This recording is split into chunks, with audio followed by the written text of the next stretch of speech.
The stagecoach lurched violently to the left, throwing Evelyn Carr against the unforgiving wooden frame of the cabin. Dust, thick and tasting of alkaline and dried manure, filtered through the canvas flaps, settling into the fine lace of her collar like a permanent stain. When the driver finally hauled on the reins and shouted the horses to a halt, the silence that followed was not peaceful. It was heavy, oppressive, and vast. Evelyn stepped down into the street of Dry Bend, Wyoming, her boots sinking into an inch of powdery earth. The year was 1887, and she was 2,000 miles from the parlor in Boston where she had once played Chopin and discussed literature. Behind her, the driver unstrapped her two trunks, leather-bound, brass-cornered, and ridiculously out of place in this landscape of gray sage and weathered timber. She stood alone on the boardwalk outside the Mercantile, smoothing the skirts of her navy traveling dress. It was a sensible color, she had thought, but here, amidst the brown denim and faded calico of the locals, it looked like a costume. A group of men sat on the porch of the saloon across the way, whittling and spitting tobacco.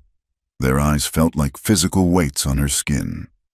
She heard the murmur, low but distinct, carried on the dry wind. That is the Carr girl. The banker's daughter?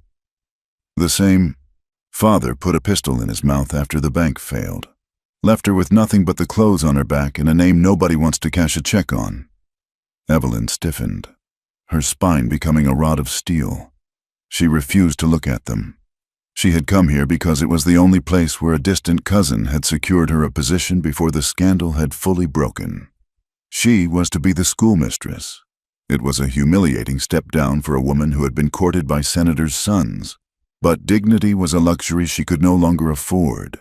Survival was the only currency left.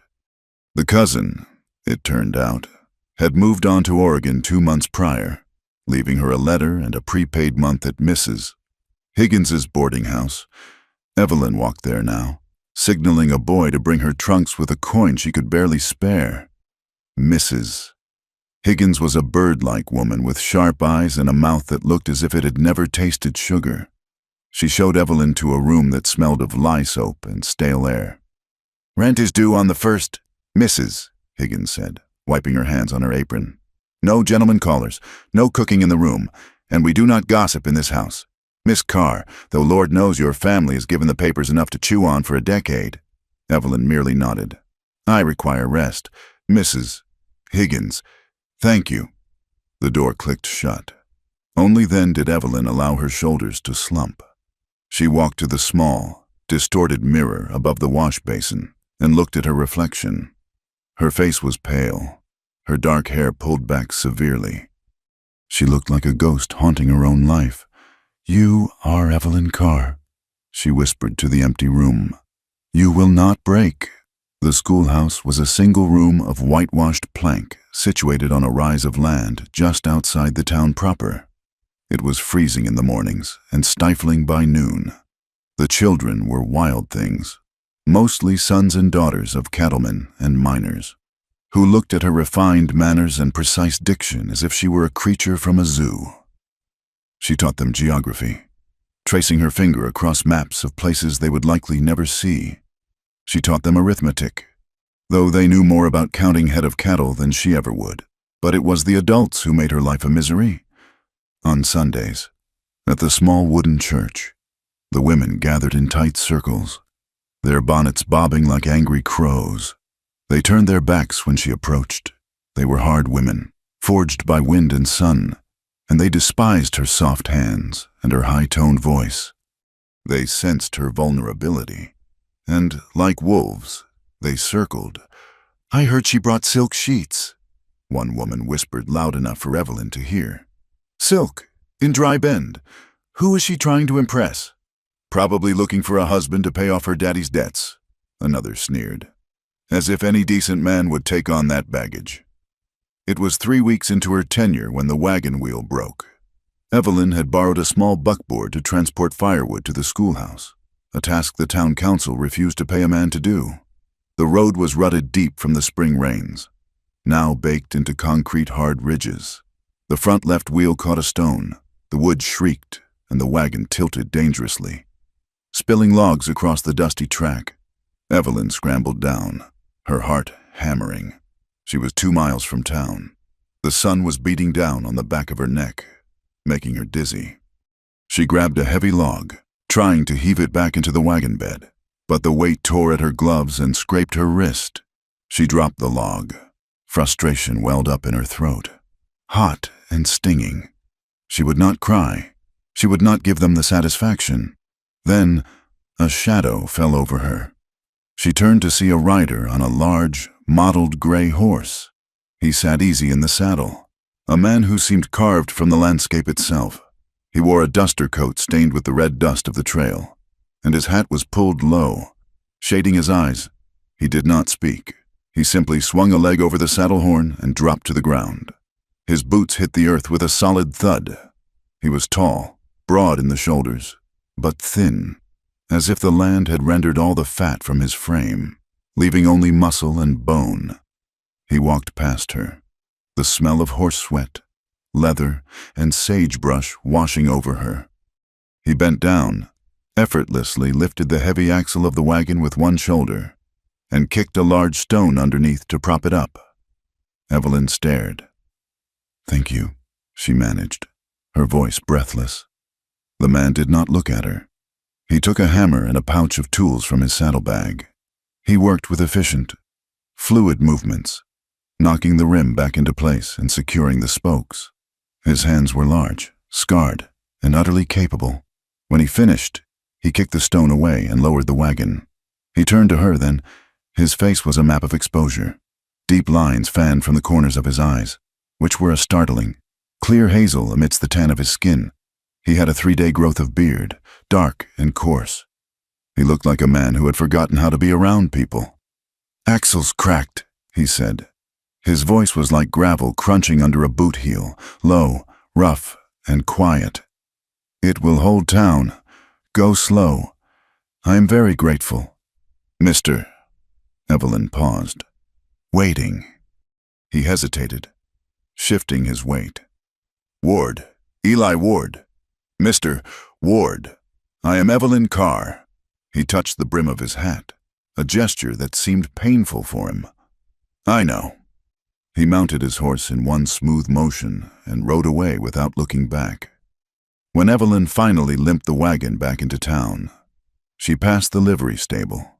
A group of men were lounging there, laughing when they saw her, and then saw Eli Ward riding 100 yards ahead of her. The laughter turned sharp. "Look at that," a man named Silas Thorne jeered. He was a wealthy cattle broker who had tried to grab Evelyn's arm the week she arrived. "The princess and the pauper. Did Eli fix your wagon, Miss Carr? Surprised he didn't break it worse. The man's got dirt for brains."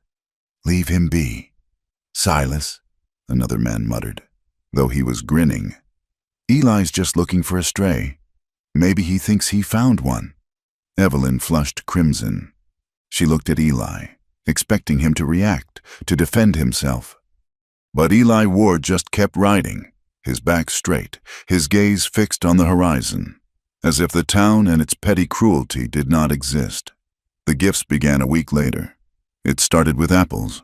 3 of them, small but bright red and free of bruises, were sitting on the corner of her desk when she unlocked the schoolhouse door. There was no note. 2 days later, she found the steps of the schoolhouse, which had been loose and dangerous for months, repaired with fresh lumber and sturdy iron nails. Then, a hairpin. It was sitting on the railing of the boarding house porch where she often sat in the evenings to read. It was hand-carved from a piece of dark walnut, smoothed to a satin finish, with the delicate shape of a sparrow at the end. Evelyn held the hairpin in her palm, running her thumb over the wood. It was not the work of a man with dirt for brains. It was the work of a man who saw things. She began to watch for him. She learned that he worked for the Triple Bar Ranch, riding fences and managing the herd in the high pastures. He came to town only on Saturdays for supplies. He never entered the saloon. He bought his flour, his coffee, and his ammunition. And then he sat on the bench outside the blacksmith's shop, smoking a pipe and saying nothing. He was a ghost in the town, present but separate. The women mocked him for his ragged clothes, shirts that had been patched so many times the original fabric was a mystery. The men mocked him for his silence, calling him simple, slow-witted, a brute who knew only cows and silence. He has no people, Mrs. Higgins told Evelyn one evening over a supper of watery stew. Drifted in here 5 years ago. Works hard, I'll give him that, but there is something off about him. Hollow, like a tree that's rotted out from the inside. Evelyn looked at the hairpin, which she had tucked into her bun. Perhaps he is just lonely. Mrs. Higgins snorted. Men like Eli Ward do not get lonely. Miss Carr, they just get old and die. But Evelyn was lonely. The loneliness was a physical ache in her chest. The money from her father's estate, what little had been hidden away, was gone. Her teaching salary was $20 a month. Mrs. Higgins had already informed her that rent would be increasing in the autumn. She was trapped. She was 24 years old, educated, refined, and slowly starving to death in a town that hated her. One rainy Tuesday, she saw Eli Ward walking down the muddy street. He was walking with a slight limp, soaked to the bone, carrying a heavy sack of grain over one shoulder. He looked exhausted. He looked solitary. And suddenly, Evelyn saw not a rough hand, but a lifeline. She did not let herself think. If she thought, she would remember the ballrooms of Boston and the dreams she once had of a husband who quoted Keats. She grabbed her shawl and ran out into the rain. "Mr. Ward!" He stopped and turned. The rain dripped from the brim of his hat. His hazel eyes widened slightly at the sight of her standing in the mud. "Miss Carr," he said, I wanted to thank you for the apples and the steps." She touched her hair. "And this?" He looked at his boots. Wood was just laying there. "It is beautiful." He said nothing. The rain hissed around them. "Mr. Ward," Evelyn said, her voice trembling. She clenched her hands in her skirts. "I have a proposition for you." He looked up, his brow furrowed. "Ma'am?" "I need a home," she said, the words tumbling out fast, desperate. "I cannot stay at the boarding house. I have no money. I have no family. I am drowning here. Mr. Ward." He watched her, his face unreadable. "I am a hard worker." She pressed on, forcing herself to meet his gaze. "I can cook. I can keep a house. I can mend clothes. I believe we could help one another." Eli stood very still. The water ran down the deep lines of his face. "You are asking to be my wife?" "Yes." "You do not know me." "I know you are kind," she said. "And I know you are alone. So am I." He looked past her, toward the hills shrouded in gray mist. A muscle feathered in his jaw. For a long moment, she thought he would walk away, leaving her humiliated in the street. "I have nothing," he said finally. "Just a shack in the foothills and a few heads of my own stock. It is a hard life. Miss Carr, it is not for the likes of you." "I have nowhere else to go," she whispered. "Please." He looked at her then, really looked at her, with an intensity that made her breath catch. It was not lust. It was a strange, sorrowful recognition. "All right," he said softly. "All right." They were married 3 days later by the confused and disapproval-laden Reverend Thomas. The church was empty save for the sexton and Mrs. Higgins, whom Evelyn had dragged along as a witness. Evelyn wore her best dress, a dove-gray silk that had seen better days. Eli wore a suit that was clearly 20 years out of style, the black wool shiny with age, the sleeves slightly too short for his long arms. He had shaved, revealing a strong, square jaw and a pale scar running along his neck, disappearing into his collar. When he took her hand to place the simple gold band on her finger, his hand was trembling. His palm was rough, calloused like old leather, but his touch was incredibly light. Eli, take the, Evelyn." His voice was a rumble, low and steady. When they walked out of the church, the sun was blinding. A group of townsfolk had gathered, alerted by the gossip mill. "Well, I never—" Clara, the sheriff's daughter, laughed openly. She was a pretty, sharp-faced girl who leaned against a post, twirling a parasol. "The Lady and the Tramp," Make sure he wipes his boots before he goes into your imaginary mansion. Evelyn. Reckon she's desperate enough to bed down with a steer if it had a roof over its head. A miner guffawed. Eli stopped. His hand tightened on Evelyn's arm. For a second, a dangerous energy radiated off him, a coiling of violence that terrified her. He looked at the men, his hazel eyes turning abruptly cold. The laughter died down, uncertainly. Then, just as quickly, the tension vanished. Eli tipped his hat to Clara, a gesture of mockery so subtle Evelyn almost missed it. "Come," he said to Evelyn. He helped her into the wagon, the same one he had fixed. Her trunks were already loaded in the back. He climbed up beside her and snapped the reins. They rode in silence for hours. The town fell away, replaced by rolling sagebrush plains, then climbing foothills dotted with scrub oak and juniper. The air grew thinner, sharper. The sky was a vast, bruising purple as twilight approached. Evelyn sat rigid on the hard wooden seat. Panic was beginning to claw at her throat. What had she done? She was riding into the wilderness with a stranger, a man the town called simple, a man who barely spoke. "Are you cold?" Eli asked. It was the first thing he had said in 5 miles. "A little," she admitted. He reached behind the seat and pulled out a rough wool blanket. He draped it over her shoulders. He didn't linger, didn't try to touch her more than necessary. "Almost there," he said. They crested a ridge, and the cabin came into view. Evelyn's heart sank. It was not a house. It was a shack, built of rough-hewn logs and chinking that looked like it was crumbling. It sat in the shadow of a looming rock face. There was a small corral with 2 horses, a lean-to for wood, and nothing else. No garden, no neighbors, just the wind howling through the canyon. Eli pulled the wagon to a halt. He set the brake and jumped down. He came around to her side and reached up. "Evelyn," he said. It was the first time he had used her given name.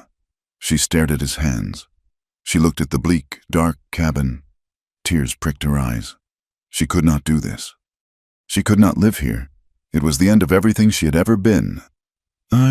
She started, ready to ask him to take her back, to accept the humiliation of the boarding house, to accept starvation. "I know it ain't much," Eli said. His voice was raw. He wasn't looking at the cabin. He was looking at her face, reading every line of her fear. "I know it ain't what you're used to, but the roof is sound, and it's warm, and you will be safe here. Safe." The word hung in the cold air. She looked into his eyes. There was no deception there, no mockery, just a naked, terrifying hope that he was trying desperately to hide. She took a breath, swallowing the panic. She placed her gloved hands on his shoulders. "Help me down, Eli." He lifted her easily, setting her on the ground. He did not let go immediately. For a second, they stood chest to chest in the gathering dark. He smelled of pine pitch and honest sweat. He carried her trunks inside. The interior was a single room. There was a wood stove, a table with 2 chairs, and a bed in the corner covered with a heavy quilt. It was sparse, cleaner than she expected, but utterly masculine and bare. "Sit," he said, gesturing to a chair. He knelt by the stove. He struck a match against his boot heel and lit the kindling he had laid ready. The fire caught, casting a golden, flickering light against the log walls. The warmth began to spread, chasing away the chill of the high desert night. Evelyn watched him. He moved with a grace that belied his size. He took a kettle, filled it from a bucket, and set it on the stove. "I have some tea," he said, not looking at her. "Bought it last month. Heard folks like you drink it." Evelyn felt a lump form in her throat. He bought tea a month ago, before she had even spoken to him properly. "Thank you," she whispered. Night settled fully over the canyon. The silence outside was absolute, save for the cry of a coyote in the distance. When the time came to sleep, the awkwardness returned, thick and suffocating. There was only one bed. Eli stood by the fire, his back to her. "I can sleep in the barn," he said. Until you are used to things." Evelyn looked at the bed. Then she looked at his slumped shoulders. He expected her to send him away. He expected to be treated like the hired help, even in his own home. She remembered the hairpin. She remembered the apple. She remembered the way he had stood before the town's mockery, taking it so she wouldn't have to. She stood up and began to unbutton the cuffs of her traveling dress. Her fingers shook, but her voice was steady. "You are my husband, Eli. You will sleep in your bed." He turned slowly. The firelight caught the side of his face, illuminating the scar on his neck. He stared at her, his eyes wide, vulnerable. "Evelyn," he said, his voice cracking. "I am a rough man. I don't have words. I don't know how to be what you need." She walked to him. She reached out and took his hand, the hand that had lifted the wagon, the hand that had carved the delicate bird. It was rough, swallowing hers completely. "You gave me a home," she said softly. "That is what I needed." She saw a tremor go through him. He raised her hand slowly, as if he were afraid he might break it, and pressed his lips to her knuckles. His lips were chapped, but the kiss was reverent. It was an act of worship. "I will take care of you," he swore, his breath warm against her skin. "As long as there is breath in my body, I will take care of you." Evelyn looked at this stranger she had married. The fear was still there. Yes, the cabin was cold, and the world outside was harsh. But as he held her hand in the firelight, she felt something anchored deep in her chest. She nodded. "I know." She turned and began to undress for bed, turning her back to him for modesty. She heard him blow out the lantern. In the darkness, the fire crackled, snapping softly. She heard the rustle of his clothes, the heavy sigh of the mattress ropes as he lay down on the far edge, keeping a respectful distance between them. Evelyn Carr lay in the dark, listening to the wind buffet the small cabin. She was an outcast. She was poor. She was married to a man the world called a fool, but as she drifted toward sleep, she could feel the warmth radiating from him, solid and steady against the cold. And for the first time since her father's pistol had echoed in the study back in Boston, she did not feel entirely alone. The silence of the high country was different from the silence of a Boston library or a parlor after the guests had gone. It was a living, breathing thing, vast and indifferent to human comfort. For the first month of her marriage, Evelyn Carr felt that silence pressing against her eardrums like water deep underwater. The cabin was situated 5 miles from the nearest neighbor and 10 miles from the town of Dry Bend proper. It sat in the throat of a box canyon where the wind funneled down from the peaks, rattling the loose shingles on the roof and whistling through the chinking of the logs. Evelyn learned quickly that being a rancher's wife was less about romance and more about an endless, grinding battle against dust. Eli was gone before the sun crested the eastern ridge. He would rise in the gray pre-dawn, moving quietly in the dark to pull on his boots and heavy canvas coat. He would light the stove for her, ensuring the kindling caught, and boil a pot of coffee black enough to float a horseshoe. By the time Evelyn woke, there would be a mug of it sitting on the table, covered with a saucer to keep it warm, and he would be miles away. Riding the fence line or searching for stray calves in the brush, he would not return until the stars were sharp and cold in the sky. The loneliness was a physical ache. Evelyn had no one to speak to. She would find herself narrating her chores aloud just to hear a human voice. "Now I'm sweeping the hearth," she would say to the empty room. "Now I am kneading the dough. Now I am watching the hawk circle the pine tree." The isolation was absolute. But worse than the isolation was the reception she received when she did venture into town. Every Tuesday, Evelyn hitched the mare to the wagon, a skill she had forced herself to learn with trembling hands and several bruised fingers, and rode into Dry Bend for supplies. She wore her plainest dresses, hoping to blend in, but the fabric was still too fine, her posture too straight, her accent too clipped.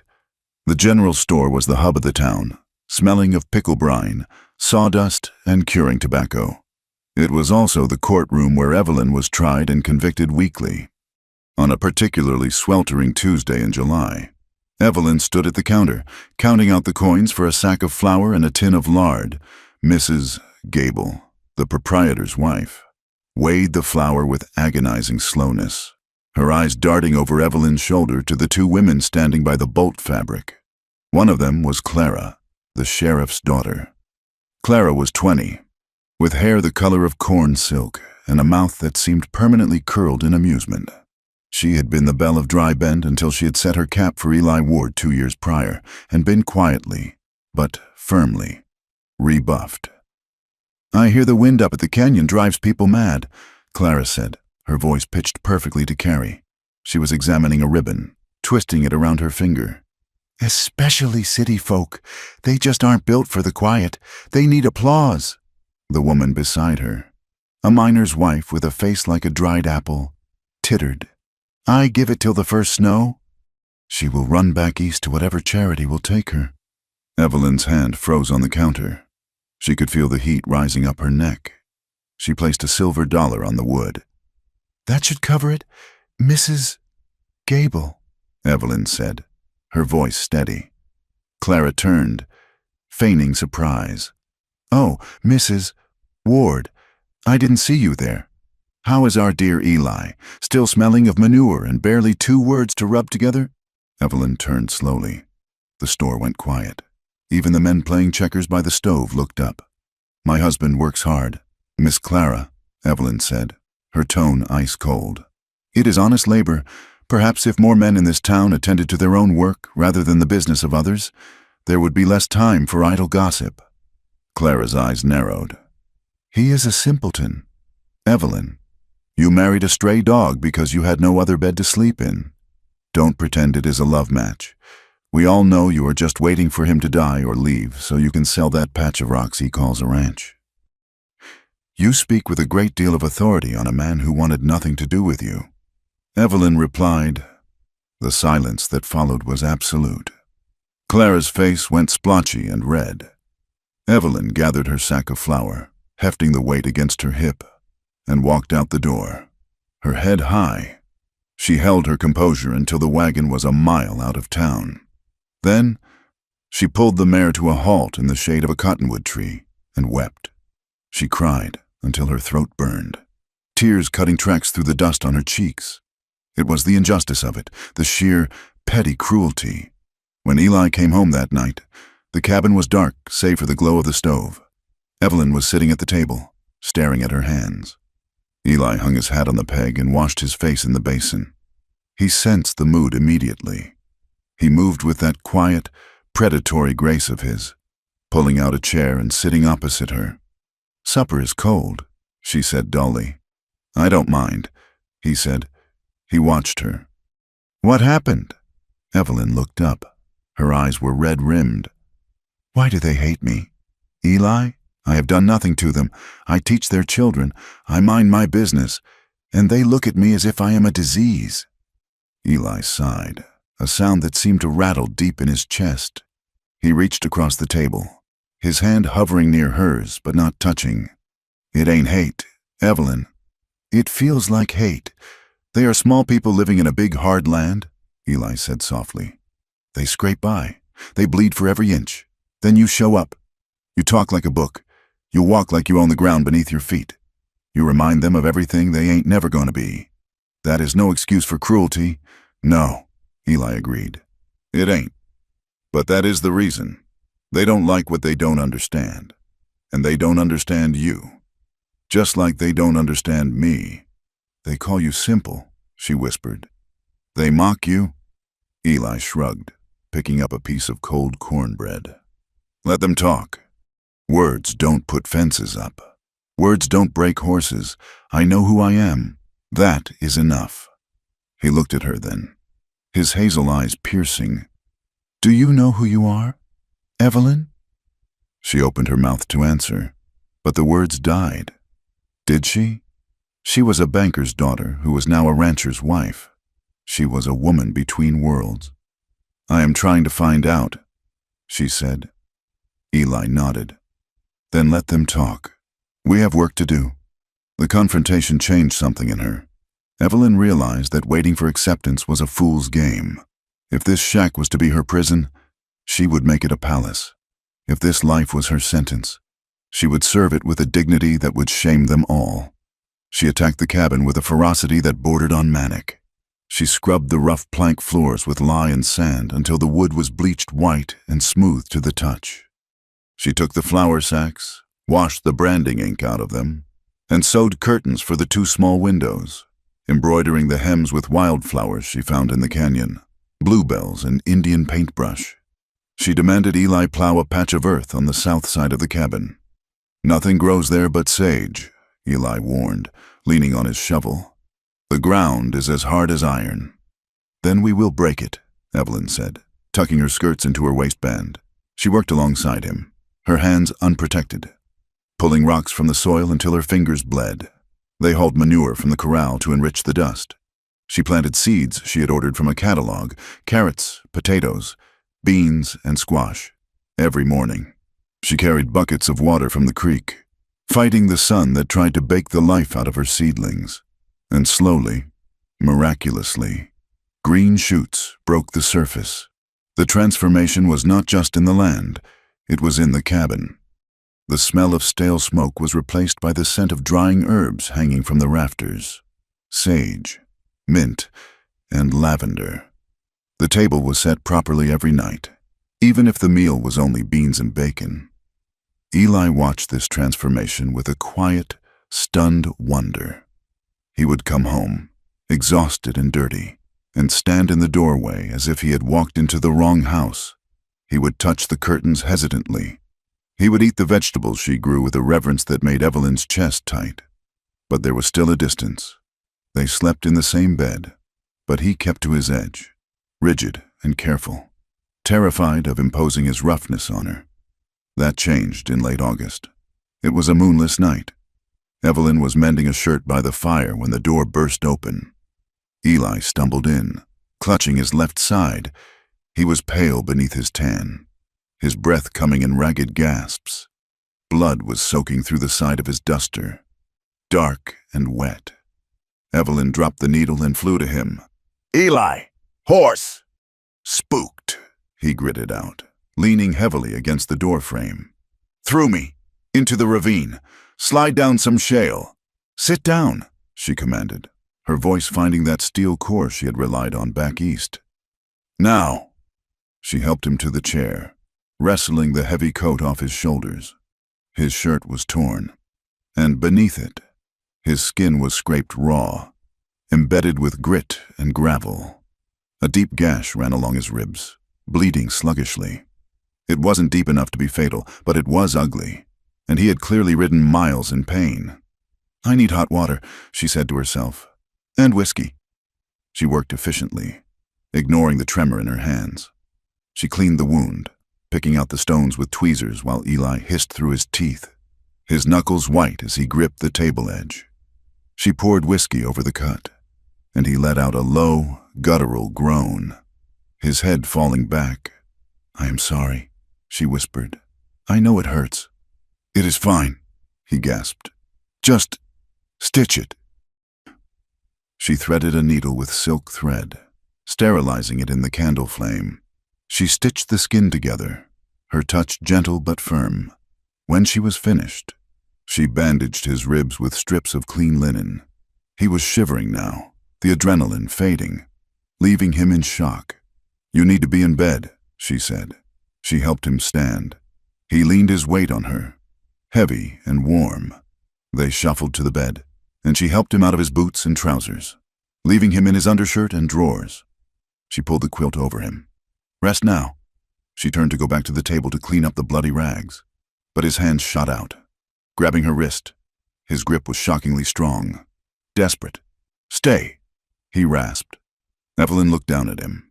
His eyes were dark with pain, but also something else, a hunger he had kept leashed for months.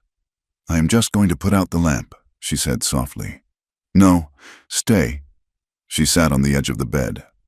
He pulled her closer, his hand sliding up her arm to cup her elbow. His thumb traced the line of her inner arm, sending shivers racing down her spine. "You possess strength, Evelyn," he murmured, his voice thick. I watched you. With the needle. You didn't flinch. I did on the inside. No, he said. You are stronger than me. I have been terrified of you. Terrified? She almost laughed. Of me? Terrified of breaking you? He said. Terrified of making you hate this life. Hate me. He pulled her down then, ignoring the pain in his ribs. Her face hovered inches from his. She could smell the whiskey, the sweat, the copper tang of blood. It was overwhelmingly masculine, overwhelmingly real. She looked at his mouth. She thought of the way he had defended her silence, the way he had built the steps, the way he ate her vegetables as if they were holy. She lowered her head and kissed him. It was tentative at first, a question. But Eli made a sound low in his throat and kissed her back with a sudden, starving intensity. His hand tangled in her hair, pulling the pins free, letting the dark mass cascade over her shoulders. Evelyn, he groaned against her mouth. The restraint that had defined their marriage shattered. It was not the polite, mannered intimacy she had read about in novels. It was urgent, clumsy, and deeply emotional. He touched her as if he were blind and she was the only solid thing in the world. When he entered her, she gasped, not in pain, but in shock at the sheer closeness of it. He stopped, his forehead resting against hers, his breathing ragged. Profound, he whispered. You are profound. They moved together in the firelight, the shadows dancing on the log walls. It was a claiming, a binding of two lonely souls in the vast dark. Afterward, lay tangled in the sheets, the fire dying down to embers. Eli lay on his back, one arm thrown over his eyes, his chest heaving. Evelyn rested her head on his shoulder, listening to his heart hammer against his ribs. Suddenly, a sob ripped through him. Evelyn propped herself up on one elbow, alarmed. Eli? He turned his face away, shame radiating off him. He was crying, silent, racking shudders that shook the bed. Eli, what is it? Is it your ribs? No, he choked out. He grabbed her hand, pressing it to his chest, right over his heart. It is this. It is you. He turned to look at her, tears tracking through the dust and stubble on his face. He looked younger, broken open. You don't know what you married. Evelyn, you think I am just a ranch hand with a bad past. You don't know the rot I come from. You don't know the things I have buried. I married a good man, she said fiercely, wiping a tear from his cheek. I am a liar? He whispered. I am a coward hiding in the hills, and God help me, I am so afraid that when you find out, you will look at me the way they do in town, or worse. You will look at me with fear. Tell me, she said. I cannot, he said, closing his eyes. Not yet, just let me have this. Let me have you, just for a little while longer, before the world comes for us. Evelyn did not push. She felt a fierce protectiveness swell in her chest, a desire to shield this scarred, complicated man from whatever ghosts were haunting him. She kissed his forehead, his eyelids, his mouth. I am here, she said. I am not going anywhere. That night, she did not sleep on her edge of the mattress. She slept wrapped around him, her arm thrown over his chest, holding him down to the earth. September brought no relief from the heat. The sky turned a pale, sickly white, and the rain refused to fall. The creek, usually a bubbling lifeline, dwindled to a trickle, then a series of stagnant muddy pools. The drought had arrived. The land began to crack. Fissures opened in the earth like thirsty mouths. The grass turned brittle and gray, crumbling to dust underfoot. Eli was gone for days at a time now, driving the small herd higher and higher into the mountains, searching for pockets of green in the shaded valleys. He would return gaunt, his eyes red with dust, his horse blowing hard. Evelyn fought her own war at the cabin. The well level was dropping. She had to haul water from the deepest pool in the creek bed, a mile away, to keep her garden alive. She carried 2 buckets at a time, the yoke rubbing her shoulders raw. Her hands, once soft and white, became brown and calloused. Blisters formed, broke, and formed again, turning into hard pads of skin. She stopped wearing her corset. It was too hot, too restrictive for the work. She wore a man's straw hat and wiped sweat from her brow with a rag. One afternoon, she found her prize squash plant withered, its leaves brown and crinkling. She sat in the dust and stared at it, feeling a despair so profound it frightened her. "I will not let you die," she hissed at the plant. She walked the mile to the creek. She walked back. She poured the water. She did it again. She was becoming something new. The Boston girl was gone, burned away by the sun. In her place was a woman of iron and will. Then the sickness came. It started in the mining camp north of town and swept down into Dry Bend like a prairie fire. It was a fever, high and sudden, accompanied by a racking cough. It struck the children first. Evelyn heard the news from a passing rider. The school was closed. The doctor was overwhelmed. She did not hesitate. She packed a bag with dried herbs, willow bark for fever, mullein for coughs, and food from her cellar. "You cannot go," Eli said when she told him. He was sharpening his knife by the door. "It is dangerous. You could fall ill." "I have had scarlet fever as a child." She lied, or half-lie. She had had a mild case. "I am strong, and they need help." "They treated you like a leper," Eli reminded her. His jaw set. "That does not mean I will let their children die." Evelyn said simply, "I am the teacher." "Eli, they are my charges." Eli looked at her for a long moment. Then he nodded slowly. "Take the mare. I will ride the stallion." Evelyn spent 2 weeks in town. She converted the schoolhouse into a sick ward. She moved from cot to cot, cooling fevered brows with wet rags, spooning broth into small mouths, singing lullabies she remembered from her own nursery.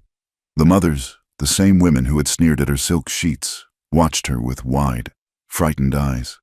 They saw the banker's daughter on her knees, cleaning vomit from the floor. They saw her holding the hand of the blacksmith's son as he fought for breath. They did not apologize. They were too proud for that. But the sneers vanished. One evening, Mrs. Gable brought Evelyn a cup of coffee. "You look tired, Mrs. Ward," she said gruffly. "I am fine," Evelyn said, though she was swaying on her feet. "You have a light touch," Mrs. Gable admitted, looking at the sleeping children. "My boy, he says you tell good stories." "He is a brave boy," Mrs. Gable hesitated. "That banker's girl, the one we heard about, she wouldn't have done this." "People change," Evelyn said. "Or perhaps you just never knew her," Mrs. Gable nodded once, sharp and quick. "Maybe not. It was a truce. It wasn't friendship, but it was respect." Evelyn returned to the cabin exhausted, thin, but alive. The drought finally broke in October with a violent thunderstorm that turned the dust to mud and filled the creek to bursting. Life settled into a rhythm. The winter approached, bringing snow that blanketed the canyon in silence. But it was a companionable silence now. Evelyn and Eli read by the fire in the evenings. He was teaching her to track. She was reading him Dickens. But the shadow Eli had spoken of, the rot he came from, was drawing closer. It arrived on a Tuesday in November. A blizzard was howling outside, driving snow against the north wall. Evelyn was braiding a rug by the fire when the door was kicked open. Wind and snow swirled into the room, extinguishing the candle. Eli stood in the doorway, a massive shape in his buffalo coat. He was supporting a man, or what was left of one. "Get the table clear," Eli roared, his voice terrified. Evelyn swept her sewing basket onto the floor. Eli dragged the man inside and hoisted him onto the table. The stranger was soaked in blood. He had been shot in the belly. He was older, with gray hair matted to his skull and clothes that spoke of money. Fine wool, though ruined now. "Who is he?" Evelyn cried, grabbing clean towels. "Old friend," Eli muttered, his hands working frantically to cut away the man's shirt. "Found him on the trail, just outside the ridge. He was crawling." The man groaned, a terrible, bubbling sound. He opened his eyes. They were glazed, unfocused, staring at the rafters. "The deed," the man wheezed. Blood frothed at his lips. They are coming, boy. The syndicate! New York! Hush now, Eli said, pressing a towel to the wound. Save your breath. Thomas! The man's hand shot up, gripping Eli's lapel with surprising strength. He tried to focus on Eli's face. They know you are alive, the man gasped. They know. Elias! Evelyn froze. The towel in her hand hovered over the wound. Elias, the man whispered, his voice fading. Elias Royce, you have to run. The land. Don't let them take the Royce land. The name hung in the room, louder than the storm outside. Royce. Evelyn knew that name. Everyone in the West knew that name. The Royce family had been cattle barons, kings of the territory, until a massacre 20 years ago had wiped them off the map. They were legends, a tragedy, a ghost story. She looked at her husband. Elias, was staring down at the dying man, his face a mask of stone. He did not look at Evelyn. He did not deny it. The man on the table let out one last, rattling breath and went still. His hand slid from Eli's lapel and hung limp. Eli stood there for a long time, the blood of the dead man staining his hands. The wind howled, battering the door. Eli, Evelyn whispered, her voice trembling. He slowly lifted his head. His hazel eyes met hers, and in them, she saw the trap snapping shut. The secrets were out. The peace was over. He did not speak. He simply reached out and closed the dead man's eyes. The dead man, Thomas, was buried before dawn beneath a twisted juniper tree 300 yards from the cabin. The ground was frozen hard, resisting every strike of the spade. Eli worked with a grim, mechanical rhythm, the sweat freezing on his brow despite the biting wind. Evelyn held the lantern, her hands trembling not from the cold, but from the weight of the name that had been spoken in their kitchen. Elias Royce. When the last stone was placed over the grave to deter the coyotes, Eli leaned on the shovel, his breath plumbing in the gray light. He looked at the horizon, avoiding her gaze. You asked for the truth, he said, his voice rough, like stones grinding together in a riverbed. But the truth is a disease. Evelyn, it catches everyone close to it. He called you Elias, she said. She stood wrapped in her wool shawl, the lantern light casting long, distorted shadows across the snow. He said you were a Royce, that family. They are all dead. They were slaughtered at the White Creek Massacre 20 years ago. Eli turned to her then. In the pale light of morning, he looked older, the lines around his eyes etched deep with exhaustion. Not all of them, he said softly. One ran. One coward hid in the root cellar while the house burned and his kin screamed. One boy crawled out through the smoke and ash and walked until his feet bled, then walked some more until he forgot his own name. Evelyn felt a chill that had nothing to do with the winter air. She stepped closer, searching his face. You are the son of Jeremiah Royce. I was, Eli corrected sharply. That boy died in the fire. I am Eli Ward. I have been Eli Ward for 18 years. I have worked for every scrap of bread I have eaten. I have asked for nothing. But the land, Evelyn whispered. The Royce holdings. They were vast. The government seized them when no heirs came forward. Let them have it, Eli spat, driving the shovel into the dirt. It is cursed ground. My father died for it. My mother. He stopped, his throat working.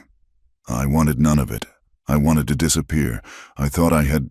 He stepped close to her, looming large in the darkness. He gripped her shoulders, his fingers digging into the wool of her coat. Listen to me, Evelyn. You cannot speak that name. Not in town, not in your sleep. There are men in Dry Bend, men who smile at you in church, who were there that night. The sheriff, the banker before your father. They carved up my father's herds before the smoke had cleared. Evelyn stared at him, horror dawning. Sheriff Miller, but he represents the law. He represents the money, Eli said bleakly. They think the last heir is dead. If they find out he is alive, if they find out he is right under their noses, they will finish the job. You must trust no one. Do you understand? No one. Evelyn looked at the fresh grave, then back at her husband. She felt a sudden, sharp stab of betrayal. He had married her under a false name. He had brought her into a house built on secrets and blood. She was not just a rancher's wife. She was the wife of a hunted man. "I understand," she said, her voice stiff. Eli dropped his hands. The distance between them, which had been closing over the last few months, suddenly yawned wide again. He looked at her with a mixture of shame and defiance. "I never wanted to drag you into this," he murmured. "I thought I was safe here. I thought the past was dead." "The past is never dead, Eli," Evelyn said, turning back toward the cabin. "It is just waiting." The weeks that followed were defined by a suffocating tension. The cabin, once a sanctuary against the cold, now felt like a fortress under siege. Eli slept with a Winchester rifle propped against the nightstand. He spent his days riding the perimeter of the canyon, checking for tracks, his eyes constantly scanning the ridgeline. Evelyn watched him. She watched the way he moved, the way his hand strayed to his hip whenever the wind banged a shutter. She felt deceived. Yes, she felt the sting of his lie every time she looked at him. But beneath the anger, there was something else, a magnetic pull born of danger. He was not the simple, slow-witted man the town mocked. He was a prince in exile, a survivor of unimaginable violence who had humbled himself to shovel manure and mend fences just to stay alive. The contrast between the rough laborer she had married and the dangerous, haunted man she now knew him to be was intoxicating. Their nights changed. The shyness was gone, replaced by a frantic, wordless urgency. When he came to bed, smelling of cold air and gun oil, Evelyn did not turn away. She met him in the dark. They clung to each other with a desperation that bordered on violence. It was not gentle lovemaking. It was an affirmation of survival. Every time he touched her, it was as if he were checking to make sure she was still there, still real, still his. But they did not speak of the dead man. They did not speak of the name Royce. It lay between them like a loaded weapon on the table. In early December, Evelyn rode into town for supplies. The snow had packed down to a hard, slick surface, and the air was crisp. She needed flour and coffee, but more than that, she needed to see the faces of the people Eli had warned her about. She walked into the general store, her chin held high. The bell above the door chimed, cutting through the murmur of conversation. Sheriff Miller was standing by the stove, warming his hands. He was a heavy man with a thick gray mustache and eyes that always seemed to be calculating the value of whatever they looked at. When he saw Evelyn, he tipped his hat. "Mrs. Ward," he said jovially, "how is winter treating you up in the canyon? We haven't seen Eli in weeks." Evelyn felt her heart hammer against her ribs. He was there, she thought. He might have lit the match. "My husband is busy with the stock." "Sheriff," she said, her voice cool and steady, "the weather keeps us close to home." "A wise policy," Miller said, his eyes lingering on her face a fraction of a second too long. "Though a man can't hide from the world forever. Eventually, he has to come down from the mountain." Was it a threat, or just small talk? Evelyn couldn't tell. She moved to the counter, placing her order with Mrs. Gable. As she waited for her parcel, the door opened again. Clara, the sheriff's daughter, swept in, shaking snow from a fur-lined cloak that was far too expensive for a lawman's salary. She saw Evelyn, and her lip curled. "Well," Clara announced to the room, "if it isn't the hermit's bride, I'm surprised Eli let you off the leash. Evelyn, I heard he guards that shack of yours like there is gold buried under the floorboards." The few customers in the store chuckled. Evelyn took her package, turning to leave. "Good day, Clara." Clara stepped into her path. Her eyes were bright with malice. She had never forgiven Eli for ignoring her, and she had never forgiven Evelyn for being the one he chose. "You think you are better than us because you read books and use big words," Clara hissed, lowering her voice so only those nearby could hear. "But you married a killer. Evelyn, did he ever tell you why he drifted into town with blood on his coat 5 years ago? He killed a man over a card game in Abilene. Everyone knows it." Evelyn stopped. The accusation was absurd. Eli didn't gamble, but the venom behind it was real. "That is a lie," Evelyn said quietly. "Is it?" Clara stepped closer, smelling of rosewater and spite. Ask him. Ask him about the blood. Or maybe you don't care. Maybe you are just desperate to keep a roof over your head, even if it belongs to a murderer. The store had gone silent. Every eye was on them. Evelyn looked at Clara, at her smug, pretty, vicious face, and saw the face of the town that had tormented them for months. Without thinking, Evelyn raised her hand and struck Clara across the face. The sound was a sharp crack, like a dry branch snapping. Clara's head snapped to the side. She stumbled back, clutching her cheek, her eyes wide with shock. "My husband," Evelyn said, her voice ringing in the silence, "is a better man than any who stands in this room. Do not speak his name again." She swept past the stunned woman and walked out the door. Her hand was stinging, her breath coming in short gasps. She climbed into the wagon and snapped the reins, driving the mare hard out of town. She did not look back. She felt a fierce, terrifying pride burning in her chest. She had chosen her side. 2 days later, the stranger arrived. He did not look like the rough men of Dry Bend. He wore a long gray coat made of fine wool, a bowler hat, and boots that were polished to a high shine. He arrived on the stagecoach and took a room above the saloon. He drank expensive whiskey and bought rounds for the locals, asking polite, probing questions. He asked about land deeds. He asked about old property lines. And, as the sun began to set on his second day, he asked about a man named Elias Royce. News traveled fast in the high country. By the time Evelyn returned from gathering wood that evening, Eli was already pacing the small floor of the cabin. He looked like a caged animal. "There is a man in town," Evelyn said, dropping the wood by the stove. "I saw the smoke from the livery signals. Someone rode up to warn the line shack." "I know," Eli said. He stopped pacing and looked at her. His face was pale beneath the tan. "He was asking for me." "For Eli Ward?" "No, for Elias Royce." Evelyn went to him, taking his rough hands in hers. They were ice cold. "Who is he?" "Eli. His name is Blackwood," Eli said. "He is a lawyer from New York. He works for the Union Pacific, but behind them is a syndicate of investors. Men who buy land by the county, not the acre." "Why now?" Evelyn asked. "After 20 years? Because the railroad is coming." Eli said, "They are surveying a new line through the territory, and the only pass that stays clear of snow in the winter runs straight through the heart of the Royce claim." He pulled his hands away and went to the loose floorboard under the bed, the one Evelyn had seen him checking a dozen times but never questioned.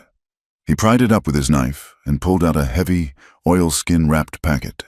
He brought it to the table and unfolded it. It was a map, old and brittle, drawn on vellum with ink that had faded to brown.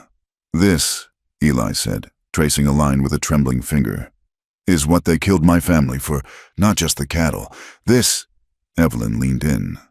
The map showed the familiar peaks of the range, but tucked behind a jagged ridge that looked impassable was a valley. It was marked with the initials J.R.R. "The Hidden Valley," Eli whispered. "My father found it 40 years ago. It is a natural basin, thousands of acres of virgin timber, a lake fed by snowmelt that never goes dry, gold in the creek beds. It is a kingdom, Evelyn, and it is the only flat road through these mountains for 50 miles. Evelyn looked at the map, then at her husband. "And you are the heir. It belongs to you. It belongs to the dead," Eli said bitterly. "I never wanted it. I saw what greed did to men. I saw it turn neighbors into butchers. I walked away from a fortune because I wanted to sleep at night without a gun under my pillow." He looked up at her, his eyes wet. "I didn't want to be rich, Evelyn. I just wanted peace. I wanted a life where no one knew my name and no one looked at me with dollar signs in their eyes. I wanted to be simple." "But you are not simple," Evelyn said softly, "and the world will not let you be." "They want the deed," Eli said. "Blackwood is here to find the heir, buy him off, or bury him." "If he finds out I am here, if he finds out I have the deed?" "He will come for us." "Yes." Eli slumped into the chair, burying his face in his hands. "I should burn it," I should burn the deed and the map and leave this place. We could go to California, start over. Evelyn looked at the man she loved, this strong, broken man who had carried the weight of a massacre alone for 2 decades. She thought of the way the town treated him. She thought of Clara's sneer. She thought of the hard, unforgiving dirt she had forced to yield a garden. She thought of the baby she secretly suspected was beginning to grow in her womb. She reached out and placed her hand over the map. "No," she said.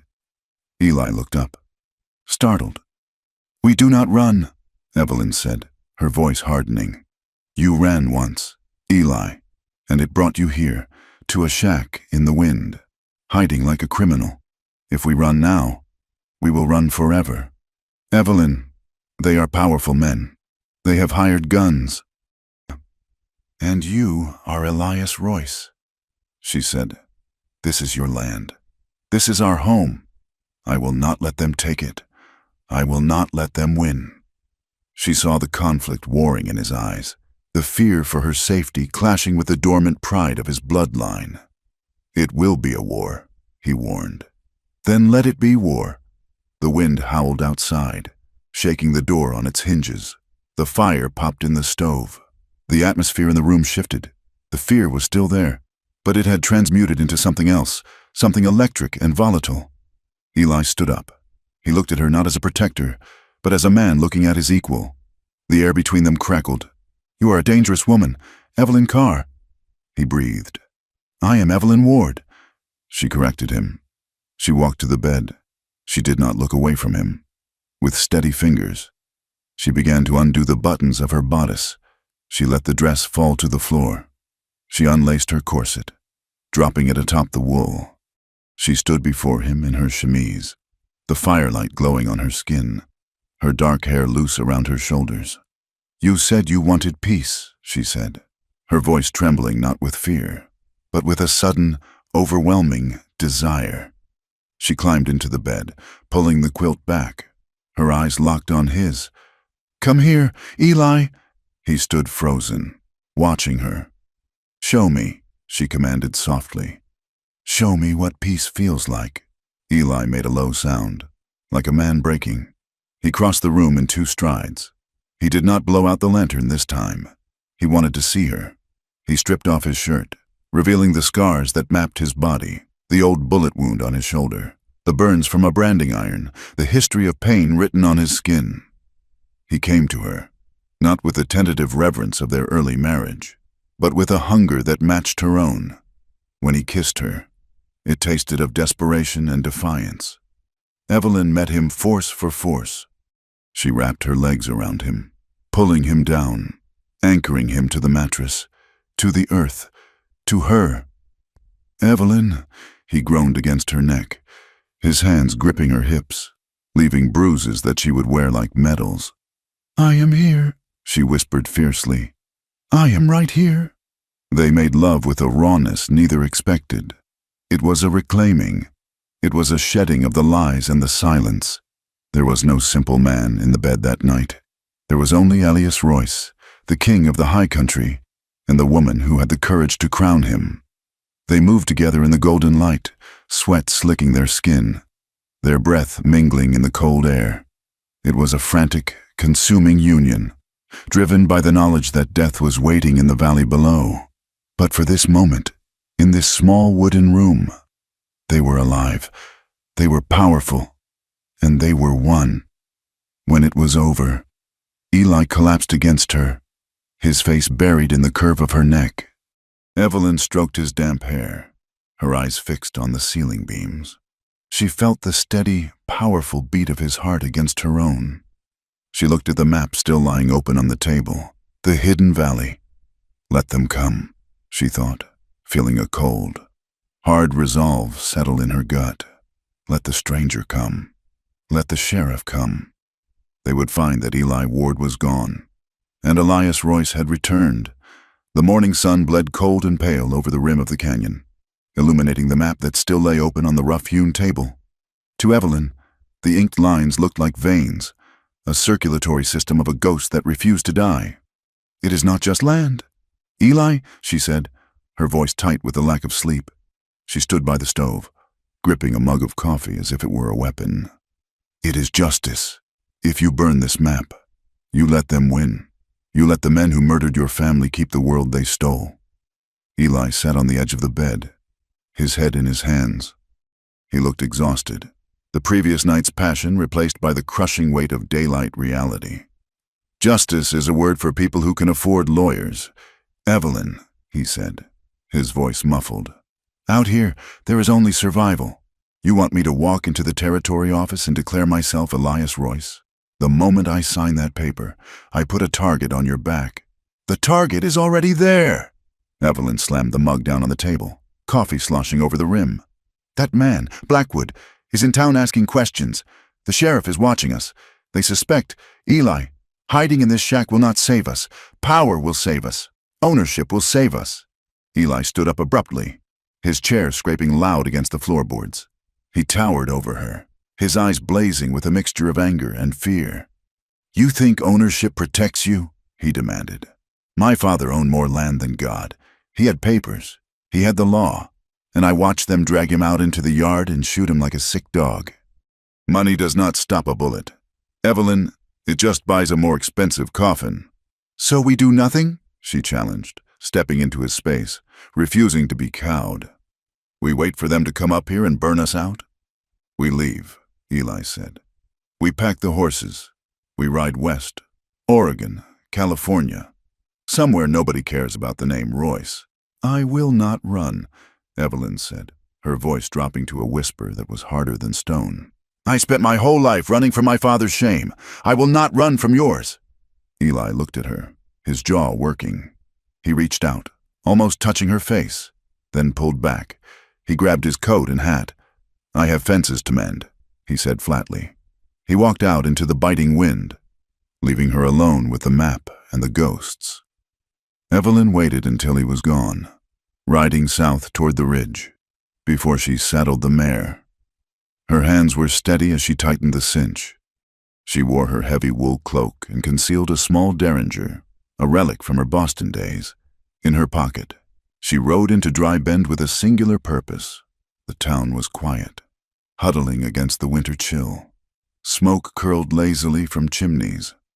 Evelyn tied the mare outside the small, dusty office of Thaddeus Finch, the town's only solicitor.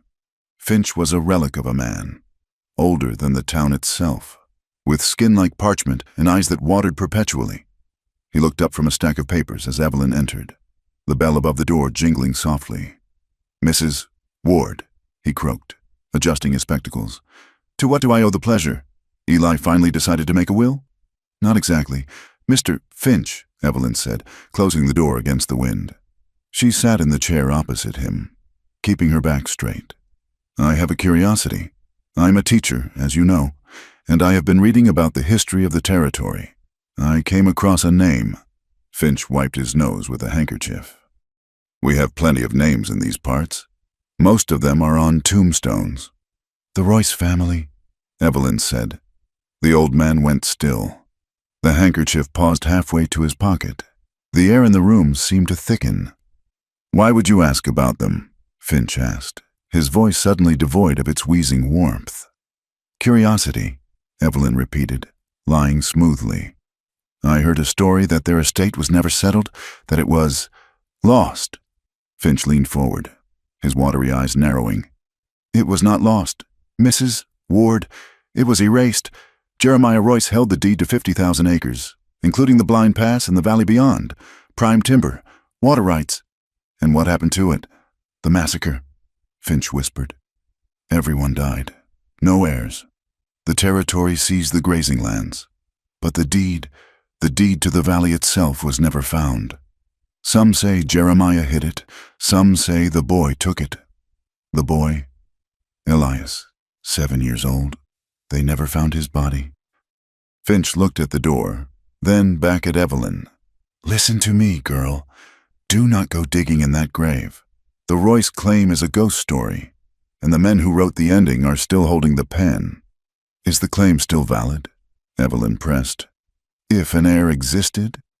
Finch laughed, a dry, rattling sound. "Valid. It is ironclad. That deed was a federal grant. Whoever holds it owns the key to the entire territory. That is why the railroad wants it. That is why the syndicate is sniffing around. He leaned in close. And that is why that boy, if he is alive, is a dead man walking. Evelyn stood up, her heart hammering. Thank you, Mr. Finch. It was just a story. Be careful, Mrs. Ward, Finch warned as she reached for the handle. Curiosity killed more than just the cat in this town. Evelyn walked out into the cold sunlight, her mind racing. It was real, the fortune was real, and the danger was absolute. She needed to buy thread, a pretext for her trip, so she forced herself to walk to the general store. As she browsed the spools of cotton, she felt a presence beside her. Mrs. Ward. It was the stranger, Blackwood. Up close, he smelled of expensive bay rum and stale cigar smoke. His suit was impeccable, his smile practiced and entirely without warmth. Mr. She feigned ignorance. Blackwood, Arthur Blackwood. I represent interests in New York. He picked up a spool of red ribbon, turning it over in his gloved fingers. I understand you are a woman of education, Mrs. Ward. It must be difficult, living in such rustic conditions. After Boston, Evelyn stiffened. He had checked her background. I find the air here agrees with me, Mr. Blackwood. I am sure, he smiled. But surely, a woman of your breeding worries about the future. Ranching is a precarious business. Accidents happen, droughts, fires. The threat was veiled, but unmistakable. We manage, she said coldly. Blackwood stepped closer, invading her space. I am authorized to make generous offers for land in this area, even land with complicated histories. If you and your husband were to consider moving, perhaps back east, where you belong, I could facilitate a payment of $5,000. Cash. $5,000. It was a fortune. It was enough to live in comfort for the rest of their lives. My husband is not interested in selling, Evelyn said. Your husband is a simple man, Blackwood said, his voice dropping to a silken purr. Perhaps he does not understand the complexity of the situation. Perhaps he does not know that some debts from the past come due with interest. You should convince him, Mrs. Ward, for his own safety. And yours. Evelyn looked him in the eye. My husband understands more than you think, and we are not for sale. She turned and walked away, leaving him standing by the ribbons, his smile gone. The violence came 3 nights later. The wind had died down, leaving a silence so heavy it felt suffocating. Evelyn and Eli were eating supper in a tense quiet. The argument about the land had not been resolved. It had simply gone underground, a river of magma flowing beneath their daily routines. Suddenly, the horses in the corral screamed. It was a sound of pure terror, high and piercing. Eli dropped his fork, his head snapping up. Stay here, he ordered. He grabbed the Winchester from the corner and threw open the door. A wall of heat hit them. The barn, the small, rickety structure where they kept the winter hay and the tools, was ablaze. Flames licked up the dry timber, turning the night sky a bruised orange.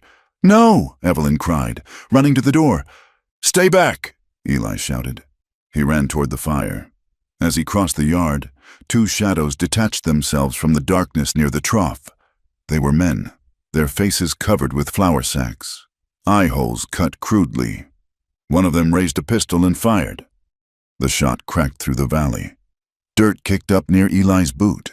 He didn't flinch. He didn't break stride. He raised the rifle stock to his shoulder and fired in a single fluid motion. The man with the pistol yelled, spinning around, clutching his arm. The second man charged Eli, tackling him before he could chamber another round. The rifle flew from Eli's hands. They hit the frozen ground with a bone-jarring thud, rolling in the mud and snow. Evelyn watched, paralyzed with horror. The fire roared, casting chaotic shadows over the struggle. The man on top of Eli was big, wielding a heavy club. He brought it down, but Eli caught his wrist. Evelyn saw her husband then, not as the quiet rancher, but as the survivor of a massacre. He fought with a vicious, desperate efficiency. He twisted the man's wrist with a sickening crack, drove his knee into the man's groin, and rolled him over. He punched the attacker. Once, twice, 3 times. The sound of fist-meeting flesh was wet and awful. The first man, the one who had been shot, scrambled to his feet, clutching his bleeding arm.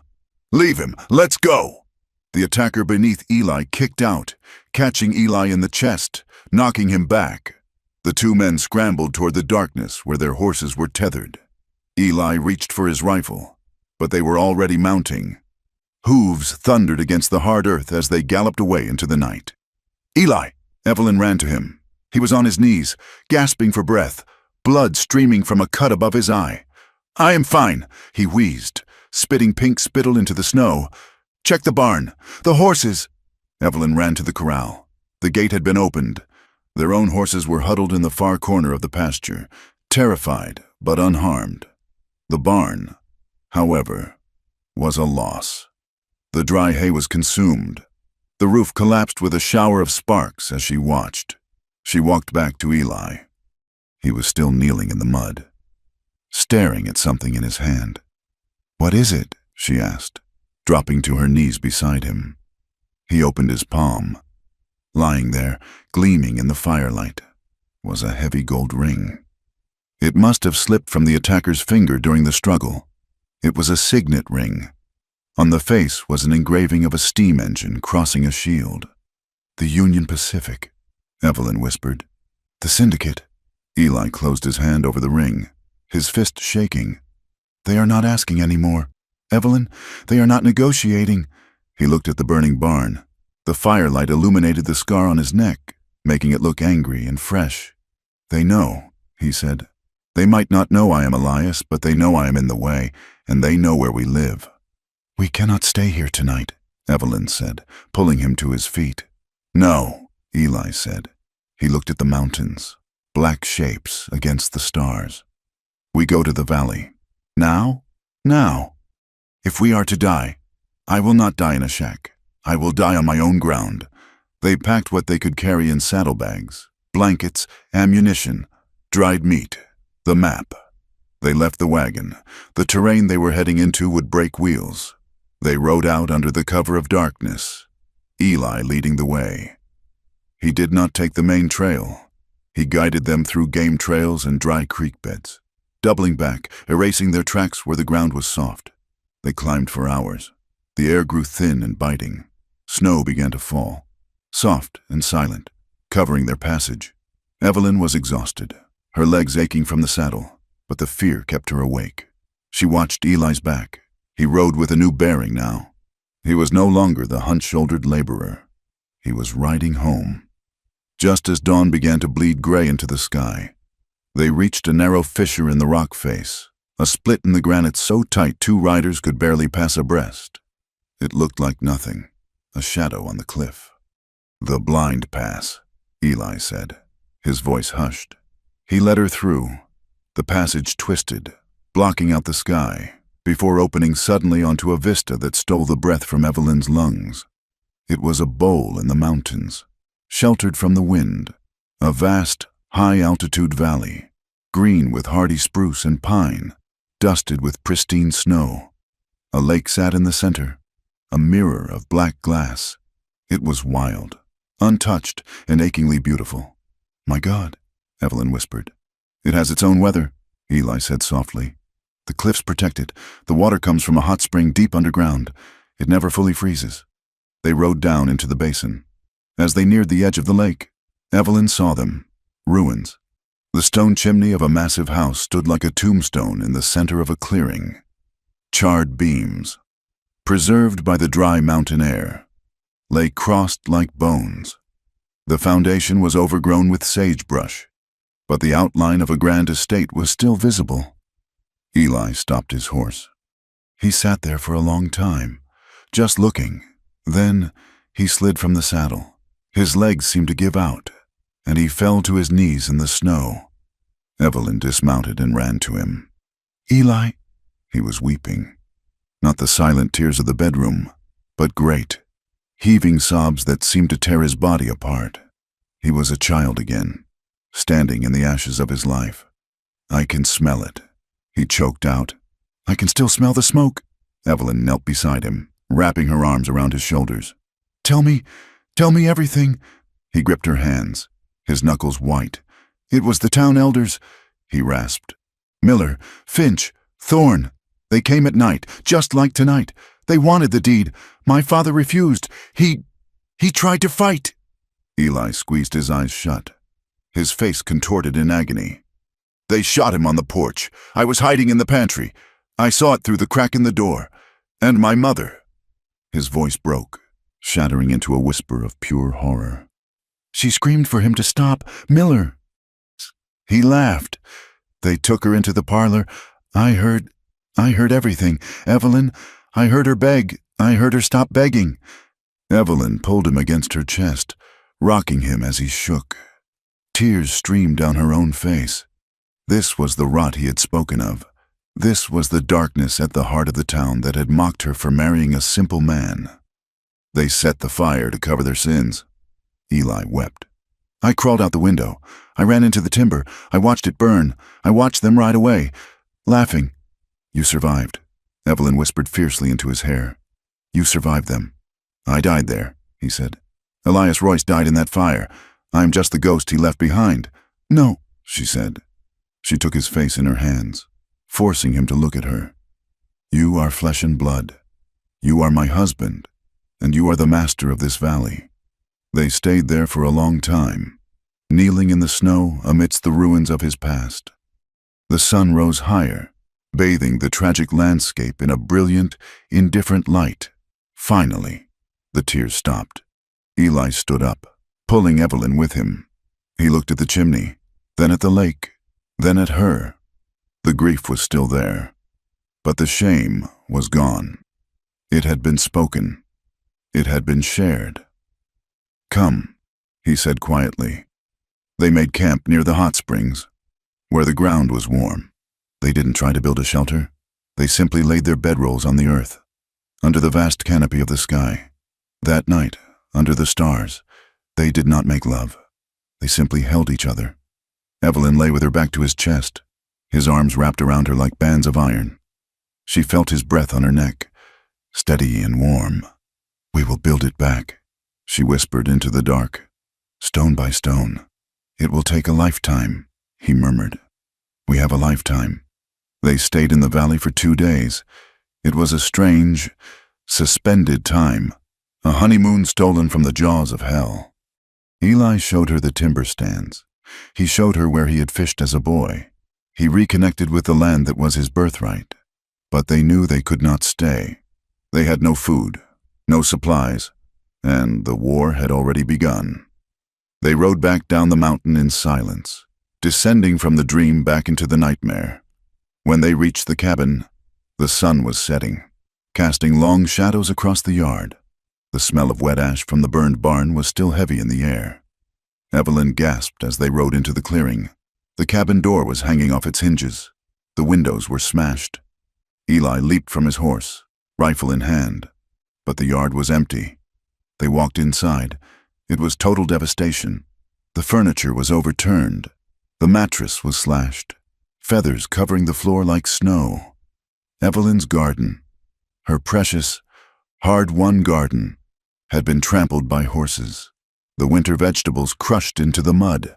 Her books were torn apart, pages scattered across the room. Her clothes were shredded. It was a violation. It was a message that said, "You have nothing. We can touch you anywhere." Eli walked to the far wall. He stood very still. Evelyn followed his gaze, burned into the wood of the log wall, scorched black with a hot poker, were words in jagged, angry letters. "Give it up, Royce." They knew his name. There was no more hiding. Evelyn felt a wave of nausea. She reached out to steady herself against the table, which was lying on its side. Eli turned to her. His face was terrifyingly calm. The fear she had seen in him for months was gone, replaced by a cold, lethal clarity. He looked at the ruined home, at the trampled garden, and finally at his wife. He walked over to her and holstered the pistol at his hip. He reached out and brushed a stray feather from her hair. "They want a war," he said softly. They want the Royce legacy. He walked to the corner where a loose floorboard had been pried up and discarded by the intruders. They had looked for the deed, but they hadn't found it, because it was in Eli's saddlebag. He turned back to the door, looking out toward the town that lay in the distance, the town that had killed his parents, mocked his wife, and burned his home. "I am going to kill them," Eli said. "I am going to kill them all." "Eli," Evelyn said, stepping forward. "Not just bullets. We need the law. We need the marshals." "The law is bought," he said. "The marshals are days away." "Then we buy time," she said. "But we do not die here. We fight." Eli looked at her, his eyes burning with a blue flame. "I swore I would protect you," he said. "I failed to protect this house. I failed to protect your peace." He pulled the Winchester from his scabbard and racked the lever, the metallic clack-clack sounding loud in the ruined room. "But I will not fail you again. Evelyn, if they want the land, they can have it, but they will have to climb over a mountain of brass to get it." The days that followed the destruction of their home were not measured in hours, but in the grim, metallic rhythm of preparation. The cabin, once a place of tentative domesticity, was transformed into a fortress. The windows, shattered by the intruders, were boarded up with thick planks of oak Eli had dragged from the wood pile. The door was reinforced with iron bands. He forged himself in the coals of the stove. Eli moved through the wreckage with a terrifying singularity of purpose. He was no longer the quiet ranch hand who mended steps and carved hairpins. He was a soldier returning to a war he had tried to desert. He rode out at dawn, not to tend cattle, but to scout the perimeter. He set tripwires made of blackened twine across the narrow approaches to the canyon, rigging them to cowbells stuffed with rags so they would give a dull, thumping warning rather than a bright chime that might alert the enemy. He cleaned his Winchester rifle 3 times a day, the smell of gun oil replacing the scent of baking bread in the kitchen. "They will come at night," Eli told Evelyn as he loaded shells onto the table, his thumb pressing each brass cartridge into the loop of his belt. "Cowards always come at night. They want the dark to hide their faces." Evelyn watched him, her heart a knot of cold fear. "We cannot fight the whole town alone. Eli, we need allies." "We have no allies," he replied without looking up.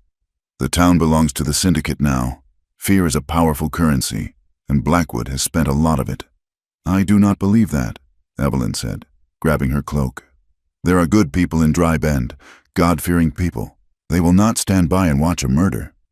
"Evelyn, I am going to the church," she stated, tying her bonnet with fingers that refused to tremble.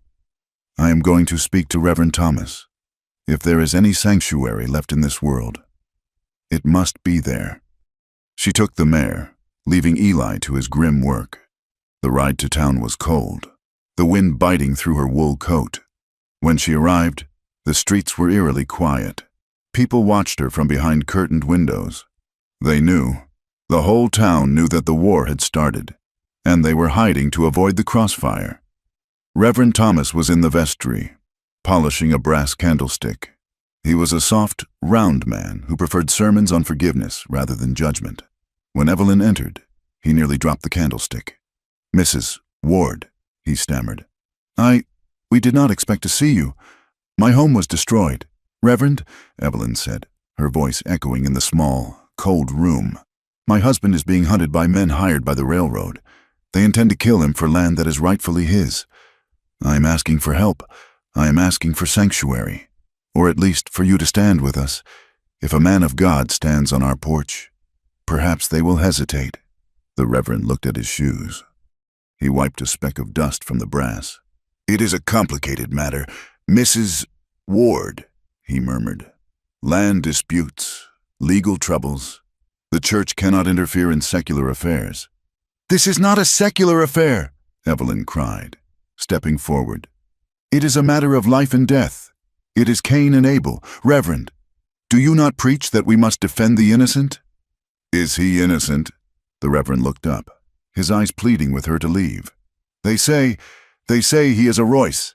They say that blood calls to blood. Sheriff Miller says your husband is a danger to the peace of this community. Sheriff Miller is a thief and a liar." Evelyn spat. "Lower your voice, please!" The Reverend looked toward the door, terrified. "Mrs. Ward, I cannot help you. The church roof needs repairs. The donation from Mr. Blackwood." It was substantial. "I have a flock to protect." Evelyn stared at him. She saw the sweat beading on his upper lip. She saw the cowardice rotting him from the inside out. "You have no flock, Reverend," she said, her voice trembling with icy rage. "You have only customers, and Judas was paid in silver, not roof shingles." She turned and walked out, leaving him standing in the dust of his own shame. She walked the length of the town, her head high, though her spirit was crumbling. She passed the general store, where Mrs. Gable turned the sign to closed as she approached. She passed the saloon, where rough men watched her with predatory eyes. She felt the total, crushing isolation of their position. Eli was right. They were alone. She was unhitching the mare when a voice grumbled from the shadows of the livery stable. "Heard you were looking for a fight, Miss Carr." She turned. Standing in the doorway of the forge was Jebediah Stone.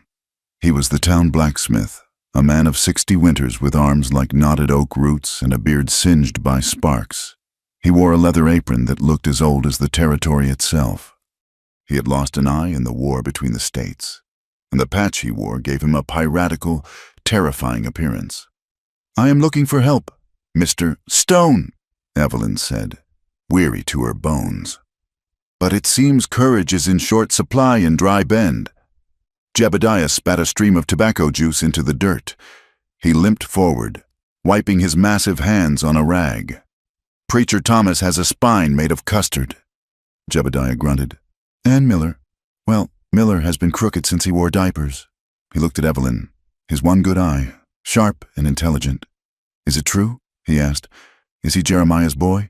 Is he the little one that ran?" Evelyn hesitated. Trust was a dangerous thing, but she looked at the old man's face and saw no greed there, only a craggy, stubborn curiosity. "Yes," she said. "He is Elias Royce." Jebediah let out a long, low whistle. He looked toward the mountains. "I showed Jeremiah's horses for 20 years, the blacksmith said softly. "He was a hard man, but he paid fair, and he never looked down on a man for having dirt under his fingernails. I was there that night, afterward, helped bury what was left." He looked back at Evelyn. "I swore if I ever found the men who did it, I would put a hammer through their skulls, but I never knew it was the town council until years later. By then, I was old and they were rich. They are coming for him tonight," Evelyn said. "To finish it." Jebediah nodded slowly. He turned back into the dark maw of his shop. He rummaged around for a moment and came back carrying a double-barreled shotgun that looked like a cannon. "I ain't got much to live for," Jebediah said. "My wife is on the ground and my boys are gone. I reckon I have one good fight left in me." He climbed onto the buckboard wagon parked nearby. "Well, are we riding? Or are we waiting for the snow to melt?" Evelyn felt a sob catch in her throat. She nodded, unable to speak, and mounted the mare. The sun began to dip behind the peaks, painting the sky in violent shades of bruised purple and blood red. The wind died down, leaving a silence that felt heavy, charged with static. Back at the cabin, Eli looked at Jebediah Stone with shock. "You," Eli said. "Me." Jebediah grunted, checking the load in his shotgun. "You got your daddy's chin, boy, and his stubbornness, by the looks of it. You don't have to do this. Jeb, it is not your war. It became my war when they burned a house with a woman inside it," Jebediah said, nodding at Evelyn. "Now shut up and tell me where you want me." They established a perimeter. Jebediah took up a position in the ruins of the barn, hidden behind a stone trough that had survived the fire. It gave him a clear line of sight to the creek bed. Eli and Evelyn remained in the cabin. As the last light faded, the waiting began. It was a torture all its own. Every snap of a twig, every hoot of an owl sounded like a footstep. Eli blew out the lantern. The room was plunged into darkness, save for the faint glow of the embers in the stove. "Evelyn," he whispered. She went to him, He was standing by the window, peering through a crack in the boards. He turned and pulled her into his arms. His grip was bruising, desperate. "If they breach the door," he said, his voice ragged, "you go out the back window. You run for the high timber. You do not look back. Do you understand?" "I am not leaving you," she whispered fiercely. "Evelyn, please. If I die, I die. But if they take you—" He couldn't finish the sentence. The thought terrified him more than any bullet. "We live together, or we die together," she said. She reached up, her hands finding his face in the dark. She traced the line of his jaw, the rough stubble, the scar on his neck. The fear in the room shifted, condensed, and ignited into something else. It was a primal need to affirm life in the face of death. He kissed her. It was not gentle. It tasted of salt and iron. He lifted her onto the table, pushing aside the boxes of ammunition. There was no time for undressing, no time for tenderness. He pressed against her, urgent and starving. "Evelyn," he groaned, burying his face in her neck. She held him, her fingers tangling in his hair, pulling him closer. They moved together in the dark, a frantic, heated tangle of limbs and breath. It was a claim, a defiance. "I am here. I am alive. You cannot take this from me." When it was over, they stood forehead to forehead, breathing hard in the silence. The intimacy had stripped away the last of the pretense. They were two souls standing on the edge of the world. "I love you," Eli whispered. It was the first time he had said the words. "I know," she answered. Then, the cowbell in the canyon gave a dull thunk. They froze. "They are here," Eli said. He picked up the Winchester. He handed Evelyn the heavy revolver he had taken from the mantel. "Stay low. Don't fire unless they come through the door." Outside, the night erupted. A torch arced through the air, landing on the porch. Then another. The dry wood of the steps caught instantly. "Flush him out!" a voice roared from the darkness. Eli smashed the glass of the window with his rifle butt and fired. The muzzle flash lit up the room for a split second. A scream echoed from the trees. "They are in the trees!" Eli shouted. Gunfire erupted from 3 directions. Bullets slammed into the logs of the cabin, sending splinters flying. The sound was deafening, a chaotic thunder that shook the floorboards. From the barn, a boom like a cannon blast answered. "Jebediah's shotgun!" "That's for the barn!" the old blacksmith yelled. Eli worked the lever of his rifle, firing, racking, firing. He was a machine. He wasn't aiming at shapes. He was aiming at muzzle flashes. "Burn them out!" the voice commanded again. A man broke cover, running toward the cabin with a bundle of burning pitch. Eli shifted his aim. He fired. The man jerked violently, his legs folding under him. He fell face first into the snow, the torch rolling harmlessly away. "Man down!" someone screamed.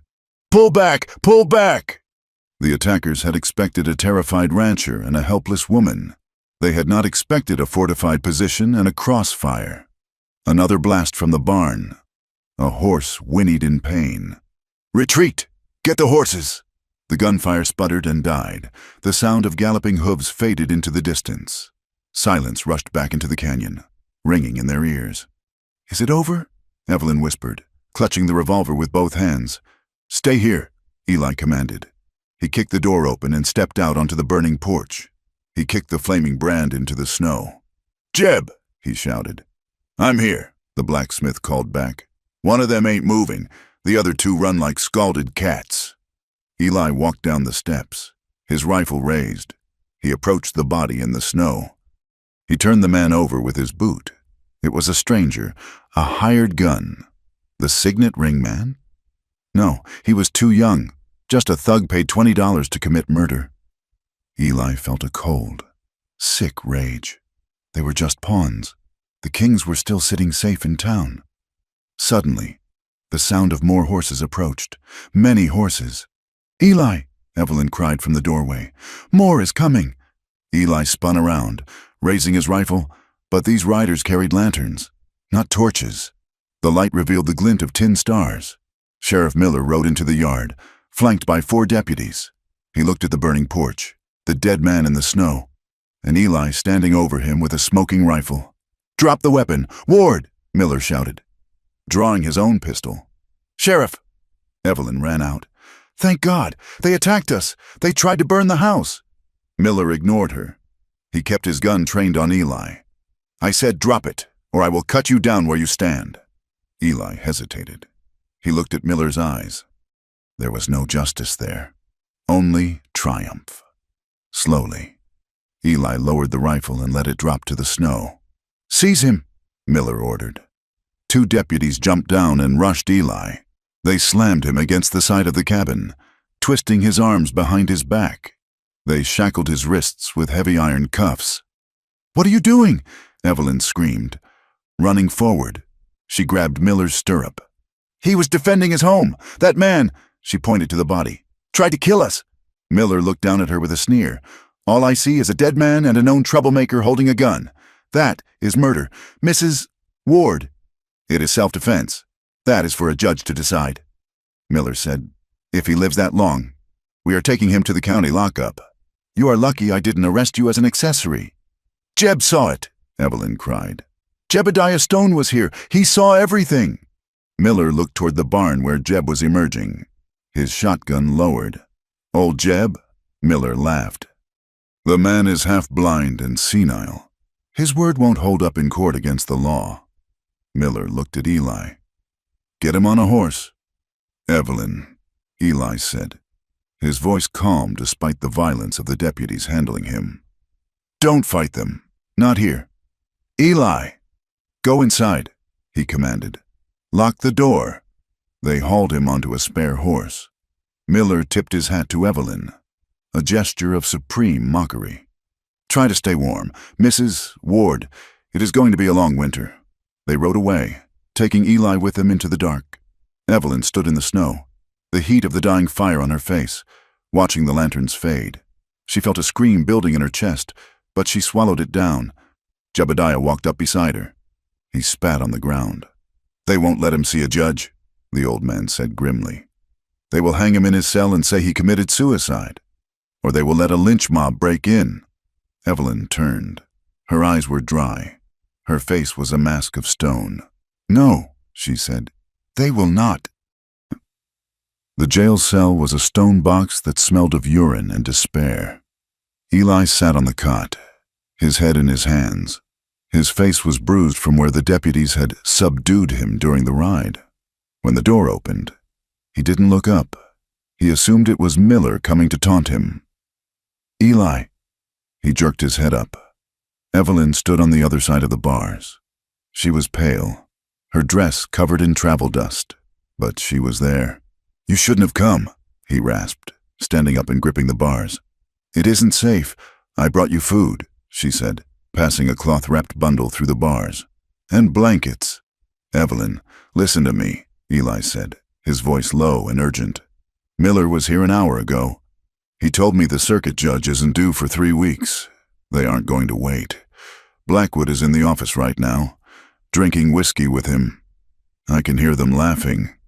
"I know," she said. "You have to leave." Eli said, "Pack the deed. Pack the gold locket.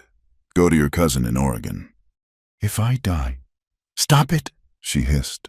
She reached through the bars and grabbed his shirt, pulling him against the cold iron.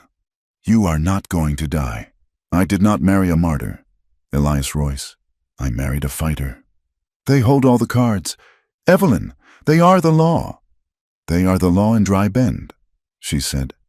"But they are not the law of the United States." She pulled back, her eyes blazing. "I am going to Cheyenne." Eli stared at her. "Cheyenne is a 3 days ride, alone, through Indian territory, through snow. I know the way," she said. "And I know a man there, Judge Archibald Sterling. He was my father's closest friend before the scandal. He is a federal judge. He has jurisdiction over the entire territory." "Evelyn, your father died in disgrace. Sterling won't help you." "Sterling loved my father," she said. "And he hates corruption. I have the map. Eli, I have the deed. And I have the signet ring you found. I am going to lay it all on his desk." "It is suicide," Eli whispered. You will freeze, or the syndicate will catch you. They are watching the jail, Evelyn said. They are watching the cabin. They are not watching the North Pass. I will take Jeb's horse. He is lending it to me. She leaned in and kissed him through the bars. It was a desperate, terrified kiss. They will bury me before they give me justice, Eli said, tears standing in his eyes. Then I will bring justice to you, she vowed. She turned and ran before he could stop her. The ride to Cheyenne was a blur of agony. Evelyn rode until her legs were numb, until her hands were frozen into claws around the reins. She slept in snowdrifts, wrapped in buffalo robes Jeb had given her. She ate dried beef while riding.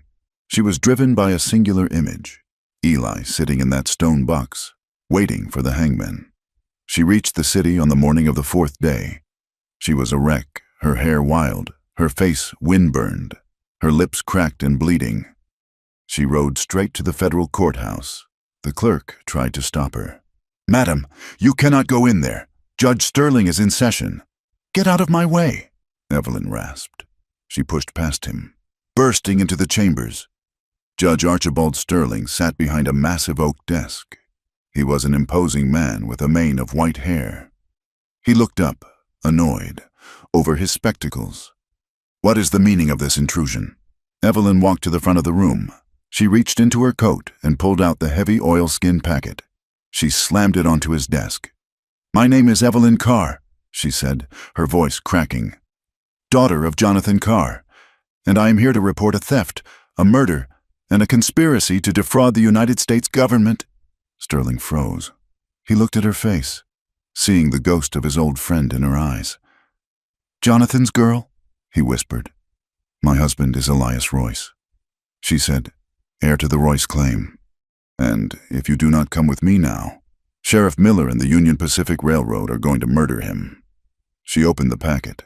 She laid out the deed, the map, and finally, the signet ring. Sterling picked up the deed. He looked at the seal. He looked at the ring. His face darkened like a thunderhead. Bailiff, Sterling roared. Get the marshal, and saddle my horse. In Dry Bend, the sun was setting on the 5th day. A crowd had gathered outside the jail. They carried rope. They carried whiskey. They were worked up, angry, fed lies by Miller and his men. Inside, Eli listened to the mob. He sat on his cot, making his peace with God. He hoped Evelyn had made it to safety. That was all he prayed for. The door to the cell block opened. Sheriff Miller walked in, twirling the keys. Time to go, Eli. Miller grinned. People want to have a talk with you. You are a coward. Miller, Eli said, standing up. I am a rich man, Miller corrected. And you are history. He unlocked the cell. 2 deputies grabbed Eli, dragging him out into the street. The mob cheered. Someone threw a rock that struck Eli's shoulder. String him up, someone yelled. They dragged him toward the old oak tree at the edge of town. A noose was already thrown over a sturdy branch. Eli looked at the faces of the townspeople. He saw fear. He saw excitement. He saw the same mindless hate that had killed his parents. Any last words, Royce? Miller asked, using the name for the first time. Mocking him. Eli looked at the horizon. My wife will see you hang. Miller laughed. Your wife is probably frozen in a drift somewhere. He nodded to the deputies. They lifted Eli onto the back of a wagon positioned under the branch. They tightened the noose around his neck. Miller raised his hand to signal the horse to be whipped. Crack! A gunshot rang out. Not from the crowd, from the ridge. Miller's hat flew off his head. The crowd gasped and turned. Thundering down the main street came a phalanx of riders. 20 men on horseback. They wore dusters and carried repeating rifles. At the lead was a woman in a ragged coat, riding beside a white-haired man with the fury of God on his face. Federal marshals! The shout went up. Drop your weapons! The crowd scattered like roaches. The deputies dropped the rope. Miller stood frozen, his hand halfway to his gun. Judge Sterling pulled his horse to a sliding halt. He leveled a long-barreled pistol at Miller's chest. Sheriff Miller, Sterling bellowed. You are under arrest for conspiracy and attempted murder. If you touch that gun, I will kill you where you stand. Miller's hand trembled. He looked at the 20 rifles aimed at him. He slowly raised his hands. Evelyn leaped from her horse before it had fully stopped. She ran to the wagon. She scrambled up, her fingers tearing at the noose around Eli's neck. "Evelyn!" Eli choked out, disbelief washing over him. She loosened the rope and pulled it over his head. She threw it into the dirt. She grabbed his face, her hands shaking uncontrollably. "I told you," she sobbed, laughing and crying at the same time. "I told you I would bring justice." The marshals were cuffing Miller and his deputies. Blackwood was being dragged out of the saloon in irons. Eli looked at the chaotic scene, then at his wife. He saw the exhaustion etched into her face, the raw, bleeding cracks in her lips. He saw the woman who had ridden through hell to save him. His legs gave out. He collapsed, pulling her down with him onto the bed of the wagon. He buried his face in her shoulder, holding her as if she were the only solid thing in the universe. "You crazy woman," he whispered, his voice thick with emotion. "You crazy, wonderful woman." "You are safe," she whispered. "It is ours, Eli. It is all ours." He pulled back to look at her. "You didn't marry a simple man, Evelyn." She shook her head, tears streaming down her face. "No," he whispered, kissing her forehead, her eyes, her mouth. "You married a fool who found something worth dying for." Evelyn held him tight as the sun finally set. Not on a hanging, but on a new kingdom. And something worth living for, she corrected him. Something worth living for. The ink was still wet on the parchment when Eli set the pen down. It was a heavy, decisive sound in the quiet chambers of the Territorial Land Office in Cheyenne. The clerk, a young man with spectacles who looked terrified of the federal marshals standing guard at the door, sprinkled sand over the signature to dry it. Elias Royce. Eli stared at the name. For 20 years, those 2 words had been a death sentence, a secret whispered only in the dark corners of his memory. Now, staring up at him from the official deed of reinstatement, they looked like iron bars that had finally been broken. "It is done," Judge Sterling said, his voice gravelly with satisfaction. He stamped the document with the heavy seal of the territory. "The claim is recognized. The deeds held by the syndicate are null and void, proven to be obtained through fraud and coercion. The valley, the timber rights, and the grazing lands of the Royce estate are yours, son." Eli did not reach for the paper immediately. He reached for Evelyn's hand. Her fingers laced through his, warm and steady. She was wearing a new dress, purchased with the credit Judge Sterling had insisted upon, a deep blue wool that matched the intensity of her eyes. "We can go home," she whispered. Home. It was no longer just a shack in a canyon. It was 10,000 acres of history. It was a kingdom reclaimed from the ashes. The return to Dry Bend was not a retreat. It was a triumph. Word had traveled faster than their horses. The telegraph wires had sung with the news. The Royce heir was alive. The syndicate was crushed. Sheriff Miller was in chains, en route to a federal penitentiary in Leavenworth, when Eli and Evelyn rode down the main street. The town was silent, but it was not the hostile, sneering silence of before. It was a silence born of shock and a deep, permeating shame. Men who had once laughed as Eli struggled with a broken wagon wheel now took off their hats as he passed. Women who had turned their backs on Evelyn in the general store peered through their curtains, their faces pale. They rode straight to the blacksmith's shop. Jebediah Stone was sitting on a barrel outside the forge, whittling a piece of pine. He looked up as they approached, his one good eye crinkling at the corners. "Well," the old man grunted, spitting tobacco into the dust. "I heard you caused quite a stir in Cheyenne. Miller is crying about a mistrial. They say—" "Let him cry," Eli said, dismounting. He walked up to the old man and extended his hand. "Thank you, Jeb, for everything." Jebediah looked at the hand of the richest man in the territory, and then gripped it with his calloused palm. "Just glad I lived long enough to see the look on their faces. It was worth every ache in these old bones." The transition was not immediate, nor was it entirely smooth. The power vacuum left by the syndicate's collapse created chaos. There were still men who had profited from the corruption, and they viewed Eli not as a hero, but as a threat to their wallets. Arthur Blackwood, out on bail and awaiting trial, sent a messenger to the cabin, which Eli and Evelyn were temporarily repairing while they planned the house in the valley. The messenger, a nervous boy from the livery, carried a letter offering $50,000 for the timber rights alone. Eli read the letter by the fire. He didn't even look at Evelyn. He simply tossed the paper into the stove and watched it curl into black ash.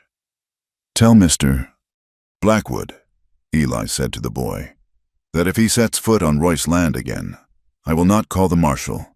I will handle it as my father would have." The threats were quieter, but they were there. A fence cut in the night, a dead coyote left on their porch. But Eli was no longer the passive target. He hired 3 men, honest hands from the southern range who had no ties to Dry Bend, to patrol the perimeter. However, for every act of malice, there were a dozen acts of contrition. It started with Mrs. Gable at the general store. When Evelyn went in to buy nails for the roof, the woman refused to take her money. "Your father's account," Mrs. Gable mumbled, her face turning beet red. "We found an error in the ledger. From years back, it seems you have a credit. Mrs. Ward, Mrs. Royce." Evelyn knew it was a lie. Her father had never banked there.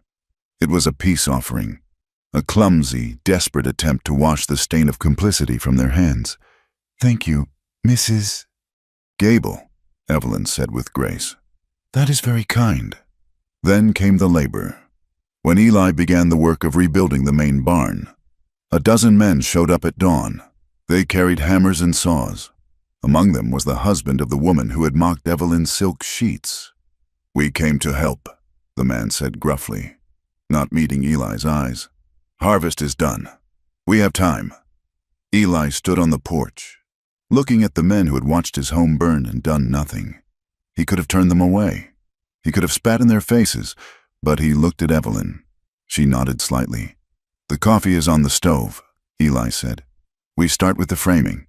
They worked in silence at first, a heavy, guilty air hanging over the yard. But as the sun rose and the sweat began to flow, the rhythm of work took over. By noon, the tension had broken. By sunset, the frame of the barn stood against the sky, strong and true. The winter passed, giving way to a ferocious, muddy spring. The snowmelt roared down from the peaks, filling the creek until it sang. The valley, the hidden valley, began to wake up. But as the earth came alive, Jebediah stone began to fade. The old blacksmith had taken a chill in late March that settled deep in his chest. He refused a doctor, saying sawbones were only good for cutting off legs. But he allowed Evelyn to bring him soup and sit by his bedside in the small room behind the forge. One rainy afternoon in April, a boy came running to the Royce cabin. "It's Jeb," the boy panted. "He is asking for you. Eli." Eli rode the stallion hard, mud flying from the hooves. When he entered the dark, smoky room, he could hear the rattle in the old man's chest from the doorway. Jebediah was lying on a cot covered in furs. His face was gray, the skin pulled tight over his skull, but his eye was open, fixed on the ceiling. Eli knelt beside the bed. "I am here, Jeb." The old man turned his head. A faint smile touched his lips. "About time. I was about to start shoeing the horses in hell." "Save a spot for me," Eli whispered, his throat tight. "Nah," Jebediah wheezed. "You got work to do here. You got a dynasty to build." He moved his hand feebly, fumbling with something under his pillow. He pulled out a small object wrapped in an oily rag. He pressed it into Eli's hand. "Your daddy gave me this," Jebediah whispered. "The day before the fire, he said the clasp was broken. Wanted me to fix it. I never got the chance to give it back." Eli unwrapped the rag. Inside lay a silver locket, tarnished black with age. He pried it open with his thumbnail. Inside was a miniature portrait, hand-painted on ivory. It was a woman with dark hair and laughing eyes. "Mother," Eli choked out. "She was a fine woman," Jebediah said, his voice fading to a whisper. "She loved you, boy, more than anything. She used to say you had the soul of a poet in the hands of a fighter. Tears dripped from Eli's face onto the quilt. He clutched the locket so hard the metal bit into his palm. "Thank you," he wept. "Don't let the bastards win. Elias," Jebediah rasped. "You keep the land. You keep the girl. You keep—" The breath rattled out of him. A long, sighing exhalation. The stillness that followed was absolute.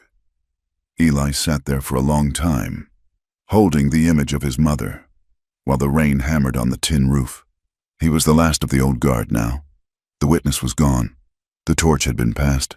They buried Jebediah on the hill overlooking the town. Under a marker, Eli carved himself from granite. Life moved forward. It had to.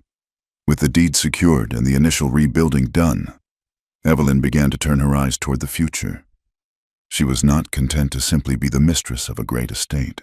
The poverty she had seen in the town, the ignorance that had fueled the hatred against them, it gnawed at her. She set up a table in the main room of the cabin, covering it with sketches and lists. "What is all this?" Eli asked one evening, coming in from checking the herd. He smelled of rain and horse, a scent Evelyn had come to love more than any perfume. "Plans," she said, smoothing out a large sheet of paper. "For the valley." Eli leaned over her shoulder. "That looks like a schoolhouse." "It is," she said. "And this is a cooperative store. And this is a plan for sharecropping agreements." Eli frowned. "Sharecropping?" "The small ranchers," Evelyn explained, her voice animated. "The ones who were squeezed by the syndicate. They have no grazing land. They have no way to get their beef to the railhead without Blackwood's brokers taking half the profit. If we open the valley's lower pasture to them, if we pool our resources to negotiate with the railroad, we can break the stranglehold." "We would be giving away grass," Eli said slowly. "Grass that could feed our own stock. We have more grass than we can ever use," Evelyn countered. "Eli, do you want to be a baron? Do you want to be like the men who killed your father, hoarding everything until the envy of your neighbors turns to violence?" She turned in her chair to face him. "Or do you want to build something that lasts? A community, a place where no one has to fear the night?" Eli looked at the plans. He looked at the intricate calculations of grain yields and lumber costs. He looked at his wife. He saw the banker's daughter who had arrived with 2 trunks and a shattered life. He saw the woman who had hauled water until her hands bled. He saw the warrior who had ridden through a blizzard to save his life. "You are not just building a ranch," he said softly. "You are building a world. It is the only way to keep the peace," she said. "We make them partners. We make our success their success." Eli reached out and touched her cheek. "I thought I was saving you when I brought you to this canyon. I thought I was giving a stray a home." He shook his head, a wonder-filled smile spreading across his face. "But you are the visionary. Evelyn, I just see the fences. You see what is beyond them. Do you agree?" she asked. "I would give you the moon if I could reach it," he said. "Build it. Build it all." Summer arrived with a vengeance. The high country exploded into color: purple sage, yellow sunflowers, green aspen leaves trembling in the wind. One evening in July, a thunderstorm rolled over the peaks. It was not a cold winter storm, but a humid, violent summer tempest. The sky turned a bruising green, and the thunder shook the very bedrock of the canyon. Eli and Evelyn had been riding in the lower valley, inspecting the site for the new schoolhouse. When the heavens opened, "Run!" Eli shouted, laughing as the deluge hit them. They spurred their horses, racing the lightning back to the cabin. They arrived soaked to the skin, breathless, adrenaline pumping through their veins. They tumbled through the door, dripping water onto the floorboards. The fire in the stove was low, casting a warm, orange glow across the room. Eli looked at her. Her hair was plastered to her face, her dress clinging to her curves, her chest heaving with exertion. She looked wild. She looked magnificent. "You are wet," he said, his voice dropping an octave.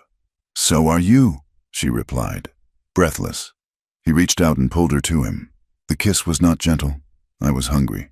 It was the release of months of tension, of grief, of fear. It was a celebration of survival. They stripped off their wet clothes, leaving them in a pile by the door. The air was cool, but their skin was hot. They sank onto the rug before the fire, the thunder crashing overhead, a drumbeat for their desire. "Evelyn," he groaned, his hands exploring her body as if he were mapping new territory. "Eli," she whispered, "my love, my life." They made love with a ferocity that bordered on worship. There were no shadows in the room anymore, no ghosts. There was only the firelight, the sound of the rain, and the undeniable, triumphant reality of their bodies moving together. They laughed as they moved, a sound of pure, unadulterated joy. They clung to each other, slick with rain and sweat, anchoring themselves against the storm outside. Later, as the storm passed and the rain slowed to a gentle patter, they lay entangled on the rug, wrapped in a blanket. Eli rested his hand on her stomach. It was a casual gesture, possessive and protective. Evelyn covered his hand with hers. She hadn't told him yet. She had been waiting to be sure, but the sickness in the mornings, the tenderness in her breasts, the cessation of her monthly bleeding, she knew. She felt the warmth of his palm seeping into her skin, down to the tiny spark of life growing there. She didn't speak. She didn't have to. She felt his fingers still. She felt his breath hitch. He lifted his head to look at her. His hazel eyes searched hers, asking the question he dared not voice. She smiled, a slow, secret smile that contained the future. He buried his face in her stomach, kissing the skin there with a reverence that made her heart ache. He held her tighter that night than he ever had before. August brought the heat, and it brought the letter. It was delivered by a courier from the law firm in Denver that Judge Sterling had appointed to handle the final probate of the Royce estate. Eli opened it on the porch. Evelyn sat on the swing he had built her, shelling peas into a bowl. He read the letter twice, then he lowered it, staring out at the canyon walls. "What is it?" Evelyn asked, pausing in her work. "The final survey," Eli said, his voice hollow. "The land grant included sections we didn't know about. Up north, timber stands that haven't been touched in 50 years. He walked over to her and handed her the paper. "It is not 5,000 acres. Evelyn, it is nearly 10,000. And with the back payments for the grazing rights the government seized, the cash value is over $200,000. Evelyn stared at the number. It was an incomprehensible fortune. It was enough to buy the entire town of Dry Bend 10 times over. "It is too much," she whispered. "It is blood money," Eli said. He looked at his hands. "I don't want it. I never wanted it." He knelt before her, placing his hands on her knees. "It is yours. Evelyn." She looked at him, startled. "What?" "I want to put the deed in your name," he said earnestly. "All of it. The money. The land. You are the one who saved it. You are the one who has the vision for the school and the cooperative. You are the heart of this place. I am just the man who keeps the wolves away." "Eli, no." "Yes," he insisted. "You have the education. You have the grace. I am a rough man. Evelyn, I always will be. Let me give this to you. Let me make you the queen you deserve to be." Evelyn set the bowl of peas aside. She took his face in her hands, forcing him to look at her. "Do you think I want a kingdom without a king?" she asked softly. "You deserve better than me." "There is no better than you," she said fiercely. "You walked through fire for me. You stood against a mob for me." She picked up the letter and folded it. She placed it in his shirt pocket, right over his heart. "I refuse," she said. "Evelyn, it is not yours," she said, "and it is not mine. It is ours, built in fire. Eli, held by love. We share the burden, just as we share the bed, just as we share this life." She took his hand and placed it back on her belly, which was just beginning to show the slightest curve. "And we will share it with him," she whispered. Or her. Eli let out a breath he seemed to have been holding for 20 years. The tension left his shoulders.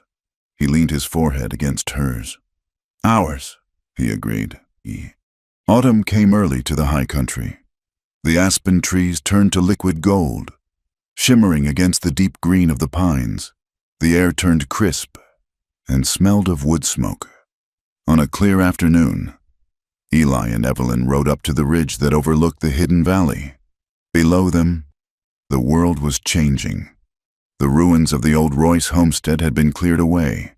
In their place, the frame of a new house was rising, not a fortress, but a home with large windows to let in the light. Further down the valley, smoke curled from the chimneys of 3 new cabins, homes for the families who would work the cooperative. The foundation of the schoolhouse was laid. Cattle, fat and sleek, grazed in the tall grass. It was a scene of peace, a scene of abundance. They dismounted and stood at the edge of the cliff, the wind whipping Evelyn's skirts around her legs. She wrapped her shawl tighter, her hand resting instinctively on the swell of her stomach. She was 4 months along now, and the life inside her was strong. Eli stood behind her, wrapping his arms around her waist, pulling her back against his chest. He rested his chin on her shoulder. "Look at it," he whispered. "It is beautiful," she said. "They said we wouldn't last the winter." Eli mused. "They said the snow would bury us. They said the wolves would pick our bones." "They didn't know us," Evelyn said. "No," Eli said. "They didn't." He turned her in his arms so he could look at her face. The wind blew a strand of dark hair across her cheek, and he brushed it away with a tenderness that still took her breath away. He looked at the lines of her face, the strength in her jaw, the fire in her eyes. He saw the woman who had slapped a bully in the general store. He saw the woman who had ridden into the teeth of a blizzard. He saw the woman who had loved him when he was nothing but a name and a pair of calloused hands. "I love you, Evelyn Royce," he said. The name sounded right now. It sounded like a promise kept.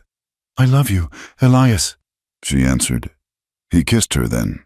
It was not the kiss of a shy ranch hand. It was not the desperate kiss of a hunted fugitive. It was the kiss of a man who had faced the darkness and won. It was fierce, devoted, and utterly unafraid.